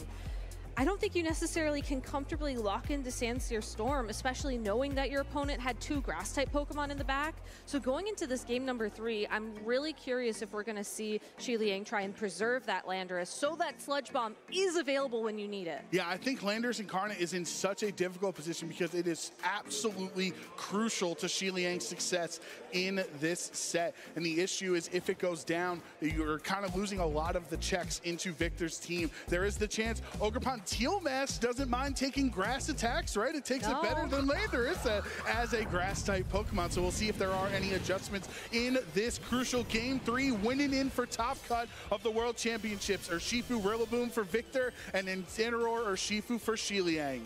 That Incineroar loves connecting the Intimidate against the Rillaboom. Also, seeing the Rillaboom turn 1 from Victor will help Shiliang pivot a potential Landorus Incarnate in the back a bit more correctly. Both these trainers have access to Fake Out this turn. I wouldn't be surprised if we just see 2 Fake Outs thrown in the Urshifu's directions, just because that will stop them from attacking for this turn and then give you a little bit more time to figure out this board state. It would also break the Focus Sashes as well, so that's something that these trainers have to be worried about. Do you protect on this turn, trying to preserve that against Fake Out? that's the pressure Fake Out provides. Exactly, and then you add an additional mind game on top of that of, well, if I think my opponent is going to use Detect this turn, I could try and target down my own Urshifu's attack into that Pokemon. So I think the safest play is to just click Fake Out into the opposing Urshifu and try and power things through. But Shi Liang, I think maybe, assuming the Fake Out was going in that direction, making a switch. Let's see, there is the Ogerpon Teal Mesh, the hero of the DLC. From Kitakami to Honolulu, Shi Liang brings Ogerpon out, and it's Terra Grass Incineroar for Shi Liang in this game, so completely swapping up his strategy from the first 2 games of this set. Rillaboom's Fake Out goes towards the Ogerpon on the swap in. That doesn't matter since it's not attacking. And the Surging Strikes is now into a grass type, resisting. Rocky Helmet's going to do more damage than Surging Strikes. And a great adjustment from Shi Liang because his Terastallization in game number 2 ended up not helping him win the board state. If his Incineroar was able to hold on, break the Focus Sash thanks to Rocky Helmet, and honestly do more damage to the opposing Urshifu, and he He burns the Urshifu, landing Will-O-Wisp already at half HP, going to take even more recoil from the burn. As great of a turn 1 as Shi Liang could possibly ask for. This Incineroar is ready to go on the offense. Honestly, could try and connect another Will-O-Wisp against the opposing Rillaboom as well. If that Pokemon switches out to the Calyrex Ice Rider, it won't be able to Terastallize. If you land a bird against the Ogerpon, it's going to have its attack. There is so much opportunity for this Incineroar thanks to that grass-type Terastallization. The opposing Ogerpon as well could throw a Bullet Seed into the opposing Urshifu, and regardless of what Pokemon comes in, that is damage. Shi Liang has so much momentum in this position right now. And the beauty of Ogerpon Teal Match on the other side as a grass type with Follow Me is that you're not able... actually, he's encoring it into the Fake Out. Encore, the tech that Ogerpon has used, it's probably helped Shi Liang get to this position. Now Rillaboom is locked into Fake Out, and it's burned! Rillaboom's attack will be halved for the remainder of this match. Rillaboom also can't do anything thanks to that Encore. A great play there from Shi Liang. The way that those speeds interact for Encore on the Ogerpon Teal Mask, it is not a Pokemon with Prankster like you typically see on Whimsicott.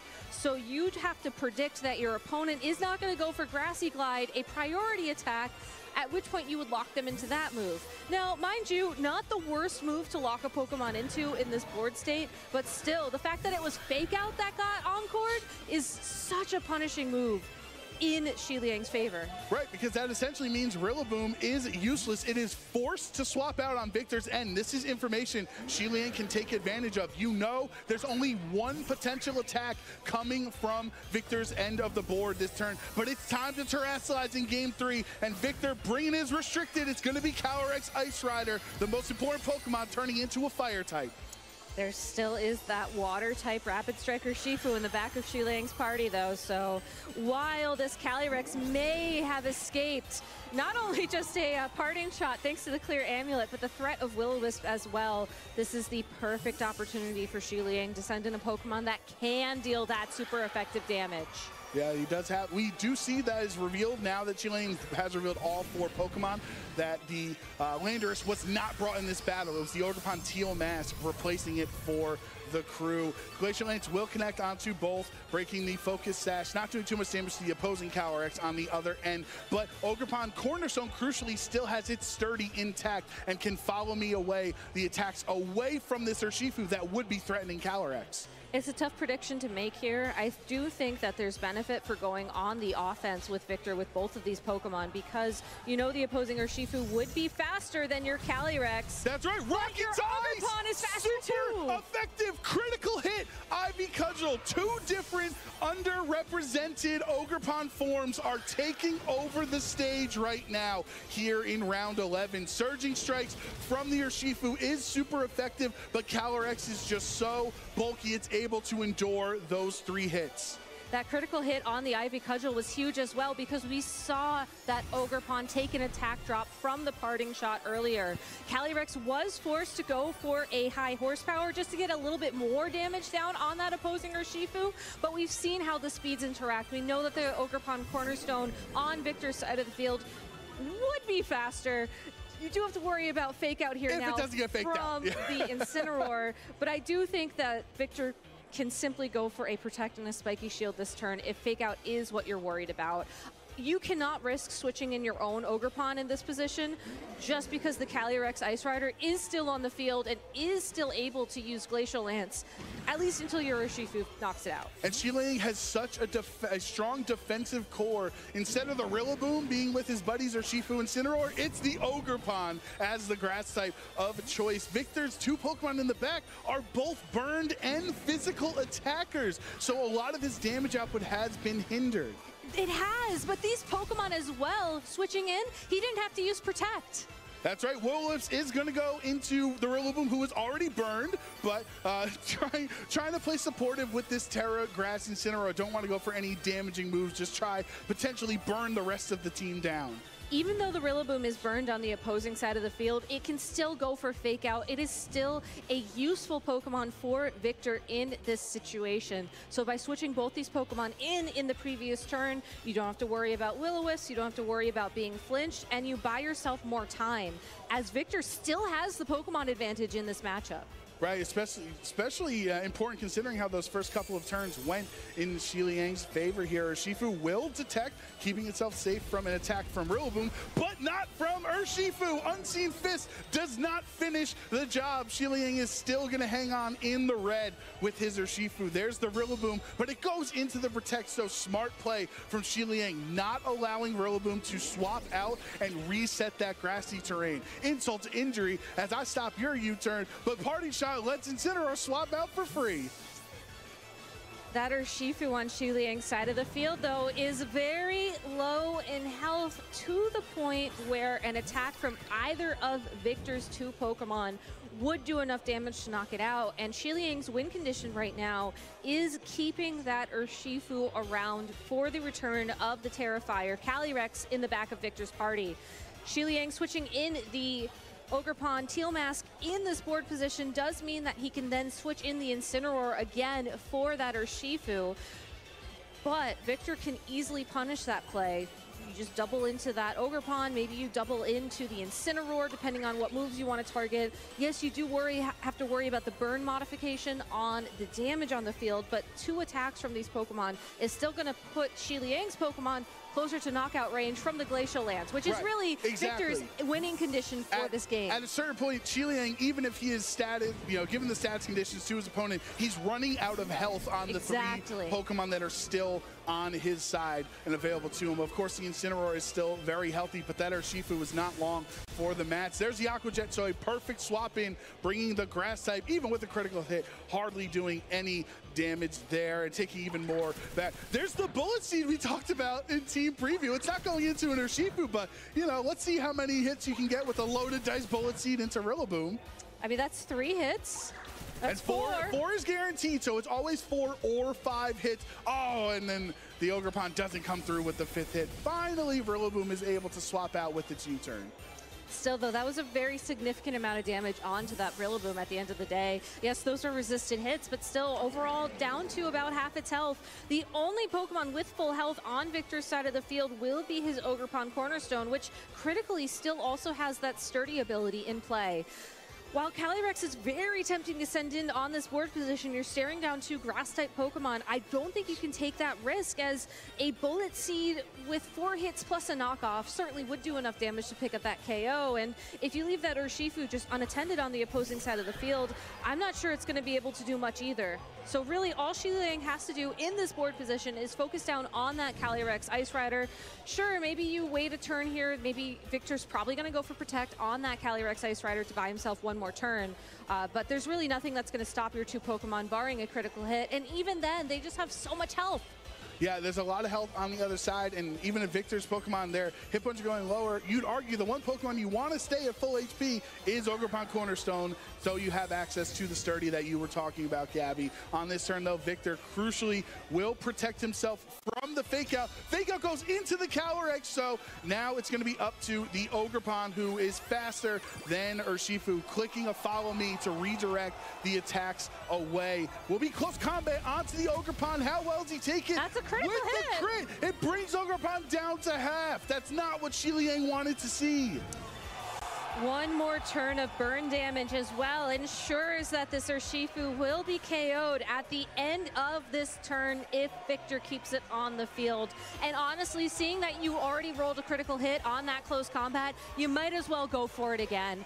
Your opponent your opponent wouldn't waste time picking up the KO there unless they had a spread move hit here, just because that Calyrex Ice Rider is so scary.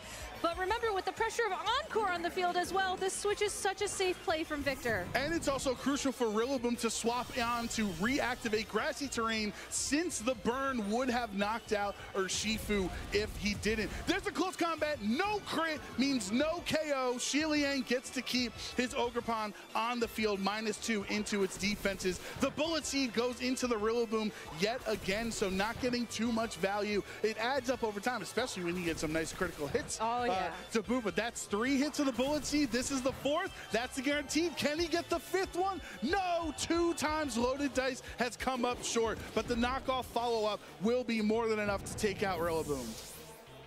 Urshifu, though, like you just said, Joe, sticking around for one more turn thanks to the help of that grassy terrain. But grassy terrain's also going to heal up the Pokemon on the opposing side of the field as well. And again, we know that Urshifu needs close combat to get a critical hit to pick up the KO on the Ogerpon from this range.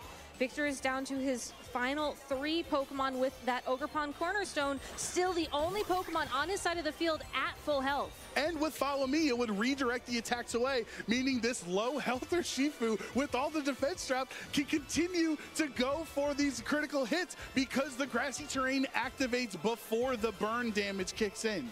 It does, but how many turns are you going to have the opportunity to do this? And on the off chance that you think your opponent, this is such a tough position to be in. I feel like you want to go for the Ivy Cudgel here just to get the KO on the opposing Ogerpon, to force out the opposing Urshifu, and just hope that you can pick up the knockout on it. So it's Spiky Shield and Rocky Helmet on the other end, so no matter what Victor targets into, he's going to take the recoil damage and knock itself out there. The close combat does so much damage, but it hangs on to the red. I thought that was going to be enough. I thought he got the grassy terrain recovery, helped Xiliang hang on in that fight there. The parting shot is able to lower the attack even more. He's already been burned. It feels so hurtful to do it there. But no, the Urshifu actually didn't make contact because it broke through the Spiky Shield. Exactly. I know that's one of those mechanics that you have to really keep queued up and ready to go. But I think more importantly, the fact that we see the Urshifu return to the field on Xiliang's side of the field, get that little bit of health back, probably to help it try and hold on through an Aqua Jet from the opposing Urshifu in a further end game is something important to keep an eye on. Xiliang most likely will be returning that Incineroar to the field though this turn. I think that you want to get those Intimidates down onto the opposing Ogerpon, and I just worry that if you leave the Urshifu on the field while the opposing Ogerpon is still at such full health, you're going to end up in a situation where the Ogerpon, naturally faster, will be able to pick up the KO there, and then you just have your entire strategy, unfortunately, start to crumble. So Xiliang needs to get that Incineroar back out onto the field and really needs to put the pressure down on this opposing Ogerpon, who has critically become the cornerstone of Victor's strategy in this end game. That's why they pay you the big bucks, Gabby. That's a great pun. Always a fan of the puns on the broadcast. Aqua Jet finally deals with Victor's Urshifu, which hung on at 7 HP for 3 turns, finally getting knocked out. Power Whip into the low health Ogerpon will be more than enough for the KO. So Xiliang down to his last 2 Pokemon. Going to be but 2 Pokemon you'd love to have, Urshifu and Incineroar versus Ogerpon Cornerstone and a low health Calyrex.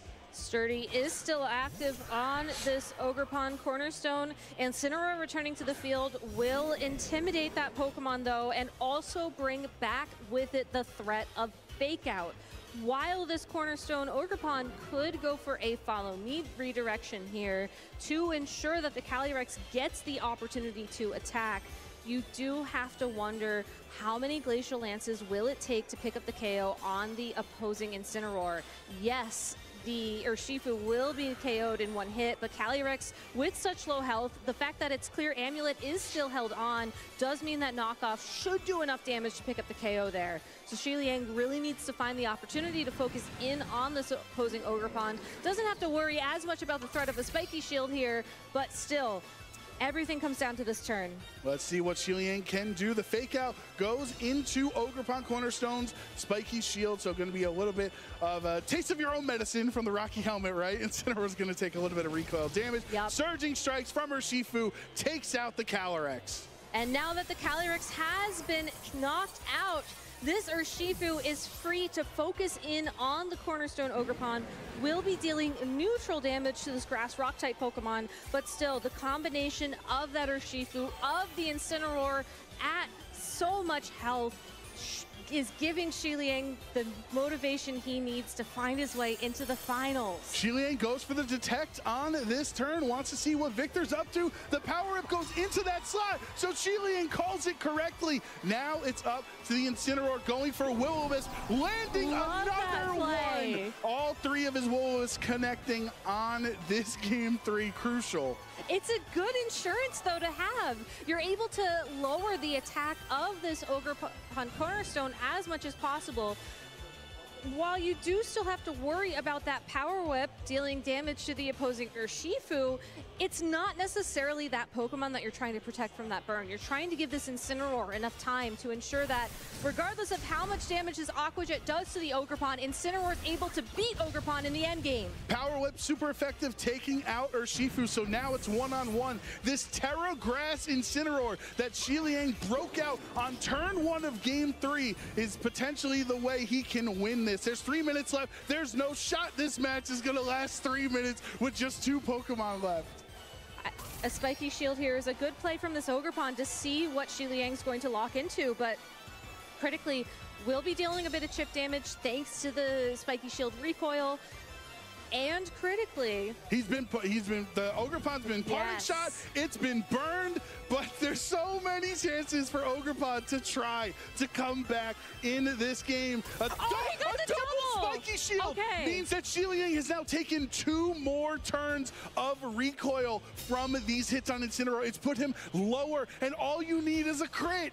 All you need is a crit, and I believe Ivy Cudgel's raised crit rate is going to be so important here in this endgame. You could try and go for a 3rd spiky shield. He's gonna go for it. It's only a 10% chance. Victor doesn't get the spiky shield, and Xiliang is gonna knock off Victor's Ogerpon and knock him out of contention for the World Championship. Xiliang Tang will move on to Top Cut here in Honolulu. Playing towards every possible out there with that Ogerpon Cornerstone. Victor just unable to find the final spiky shield that he would have needed to line up the Incineroar for a critical hit Ivy Cudgel to hopefully do enough damage to pick up the KO. It was still a bit of a stretch there at the end, but still, just the fact that he was able to recognize that out and play towards it to the best of his ability shows why he was a top cut player in last year's World Championships. But this year, Xiliang Tang keeping the dreams of the Tang game alive, moving on into our asymmetrical top cut. Yeah, I love the storylines that Xiliang brings. Like you said, he's a regional champion from a couple seasons ago, but day 1 of Worlds, he knocked Wolf out of Top Cut, or out of the win-in, I should say, in day 1. Now day 2, he wins his win-in yet again. Xiliang is just super cool under the pressure of the most important matches of the weekend. I know, he looked so calm and collected throughout that entire match. I mean, Victor as well. Both these trainers clearly locked in, but the adaptation to a grass-type terrestrialization on that Incineroar from all the way back in turn number 1 of this game, ultimately finding him those openings in the end game to win. And I mean, we did see these 3 Will-O-Wisps connect with the Pokemon on Victor's side of the field, which, you know, odds are you don't get all 3 of those. Right. But still, Victor did a fantastic job playing around that and trying to keep the board pressure on thanks to his own Calyrex Ice Rider. Yeah, I mean, this match was just incredible from start to finish, all 3 games. So these first couple of turns they just felt so much in Xiliang's favor, and give credit to Victor, not giving up, preserving his Pokemon, keeping sturdy intact, keeping his low health Urshifu on the field for like 5 turns. Victor almost pulled off the comeback. I think if he had gotten another critical hit on that close combat, he would have had the opening he needed. But in the end, it will be Xiliang Tang moving on. But I I want to take a moment, honestly, to shout out both of these trainers in terms of their team building for the Calyrex Ice Rider. You know, yes, we've seen a lot of trainers do very well in this tournament with more Trick Room-oriented versions of this team. I think it's just going to show that in this metagame, Calyrex Ice Rider can actually play as its own Trick Room counter. A lot of trainers will bring Trick Room on a Pokemon in order to be able to reverse the dimensions if they end up in that matchup. And looking at the team compositions here, while both these trainers maybe didn't want to rely on it necessarily, especially when you're playing another Calyrex Ice Rider, you have that option, and I think that's really cool to see. Yeah, definitely. I completely agree with you. It seems like the way that these teams are trained with their Calyrex Ice Rider and then Ogerpon of choice is like, that's a supportive Pokemon to keep my restricted healthy and keep it secure. But the other Pokemon are just hard-hitting, Urshifu, Rillaboom, Thunderclap on Raging Bolt, right? I think one of the other big adjustment for Shiliang taking credit is I'm sure Landers Incarnate was absolutely crucial in his first 10 rounds. But after those first 2 games, it just wasn't cutting it. So making that decision to swap to Ogerpon Teal Mask ends up being crucial and helping him get into Top Cut. And honestly, who would have thought that we'd see the Cornerstone Ogerpon and the Teal Mask Ogerpon We've seen all 4 this weekend. off against each other to make Top Cut at the World Championships. Those two were the most undersold forms of Ogerpon coming into the DLC, coming into Regulation G, yet they've found an amazing position in the metagame and showcase, I think, why Ogerpon is everybody's friend. Yeah. Definitely my friend. Definitely my friend. Ogerpon's definitely one of my favorite Pokemon. I also love the upgrade, the Flex Shiliang, Top Cut NAIC with Wo-Chien, but then found a better grass type to put on the team at Worlds and swap Wo-Chien for sorry. Oh, no. I think sorry, Marcos, I had to throw it out there. I think we got to go to Lou with an interview with Shiliang before all the Wo-Chien believers come after you. So, Lou, why don't you take it away? It is nice to have a friend out there in the form of Ogerpon, but it is even nicer to be here on the stage with Shiliang Tang. Congratulations! What an amazing win! The crowd are going crazy for you. Honestly, how are you feeling after that incredible set? Game 3 was so intense. Yeah, I do agree. Game 3, I think I had huge advantage until my Calyrex got -1 IV Kaijo crit. Things are getting much, much harder, so I was, well, it doesn't feel well at that moment, but I need to quite get myself recovered and think, what should I do? Because I still have a lot of advantage having both of their mons burned, and I baited their Terrifier on their Calyrex so I can Surging Strike. Yeah, so I think it was unlucky at that turn, but I think I played well in the later turns to get the game off. Well, another thing that was really lucky was the accuracy of your Incineroar with those Will-O-Wisps. Can you talk us through a little bit about why Incineroar was so key in that Game 3? Yeah, so I think burning their critical mons, my game plan was initially burn their mons so that my Calyrex can just stand there and fire off a lot of Glacial Lances. It didn't work through, but still the burn gave me a lot of chip damage. And I think it helped my Teal Mask take a lot of their attacks. I mean, I'm glad you mentioned that Teal Mask as well, because you brought that through in Game 3, and I don't know if you could hear, but the crowd was going wild when we saw that revealed. Talk us through why you made that adjustment and why the Teal Mask was there in Game 3. Yes, so from Game 2, I figured that he likes Super and Rillaboom, and he doesn't bring Bolt. So I think Teal Mask is a better adjustment, that it can follow me, help my other mons to deal better into Rillaboom and Urshifu. Well, that makes perfect sense, and you could see how well you were able to pilot it. I always like to ask people up here a bit of advice for some newer trainers, because in this particular game, obviously Game 3 started really well for you, but then Victor took you right to the wire at the end. How do you keep your composure and keep thinking about win conditions in those types of situations? Yes, so I think the most important thing is that when you get unlucky, don't panic. There's always some way to win out the game. I think that happens a lot of time on my stream tables at my own place. Like today, there was another game I got like 5 full para in a row, which cost me a game, but I still trying to not get tilted and play the best every single turn. I think another thing is I think the earphone of the stream table is very loud. It has a lot of white noise. I do think that also helped me concentrate. Okay, so helps keep a nice calm composure throughout the game. Fantastic, really good advice for the trainers out there. Well, we always like to ask as well, are there any shout outs to people back home watching, people in the crowd who I can already see cheering for you? What would you like to say to them? Yeah, so I would like to thank all my friends who's cheering for me. I see a lot of them, and especially my team builder partner. We have Toller, we have Justin, we have William, we have Paltra. And also, most importantly, I want to thank my family and my wife for keep supporting me playing Pokemon. Well, it sounds like that support is doing the trick. Huge congratulations. We cannot wait to see you in Top Cut, and best of luck in the rest of the competition. Thank you. Of course, the Pokemon action is going to keep going here at the Pokemon World Championship, so don't go anywhere as we keep it rolling.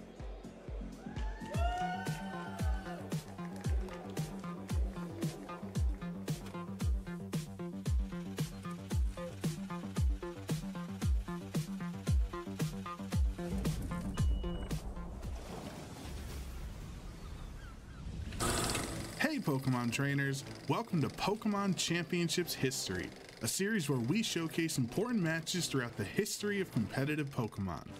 Let's flash back to the 2015 Pokemon World Championships in Boston, Massachusetts. This classic moment happened in the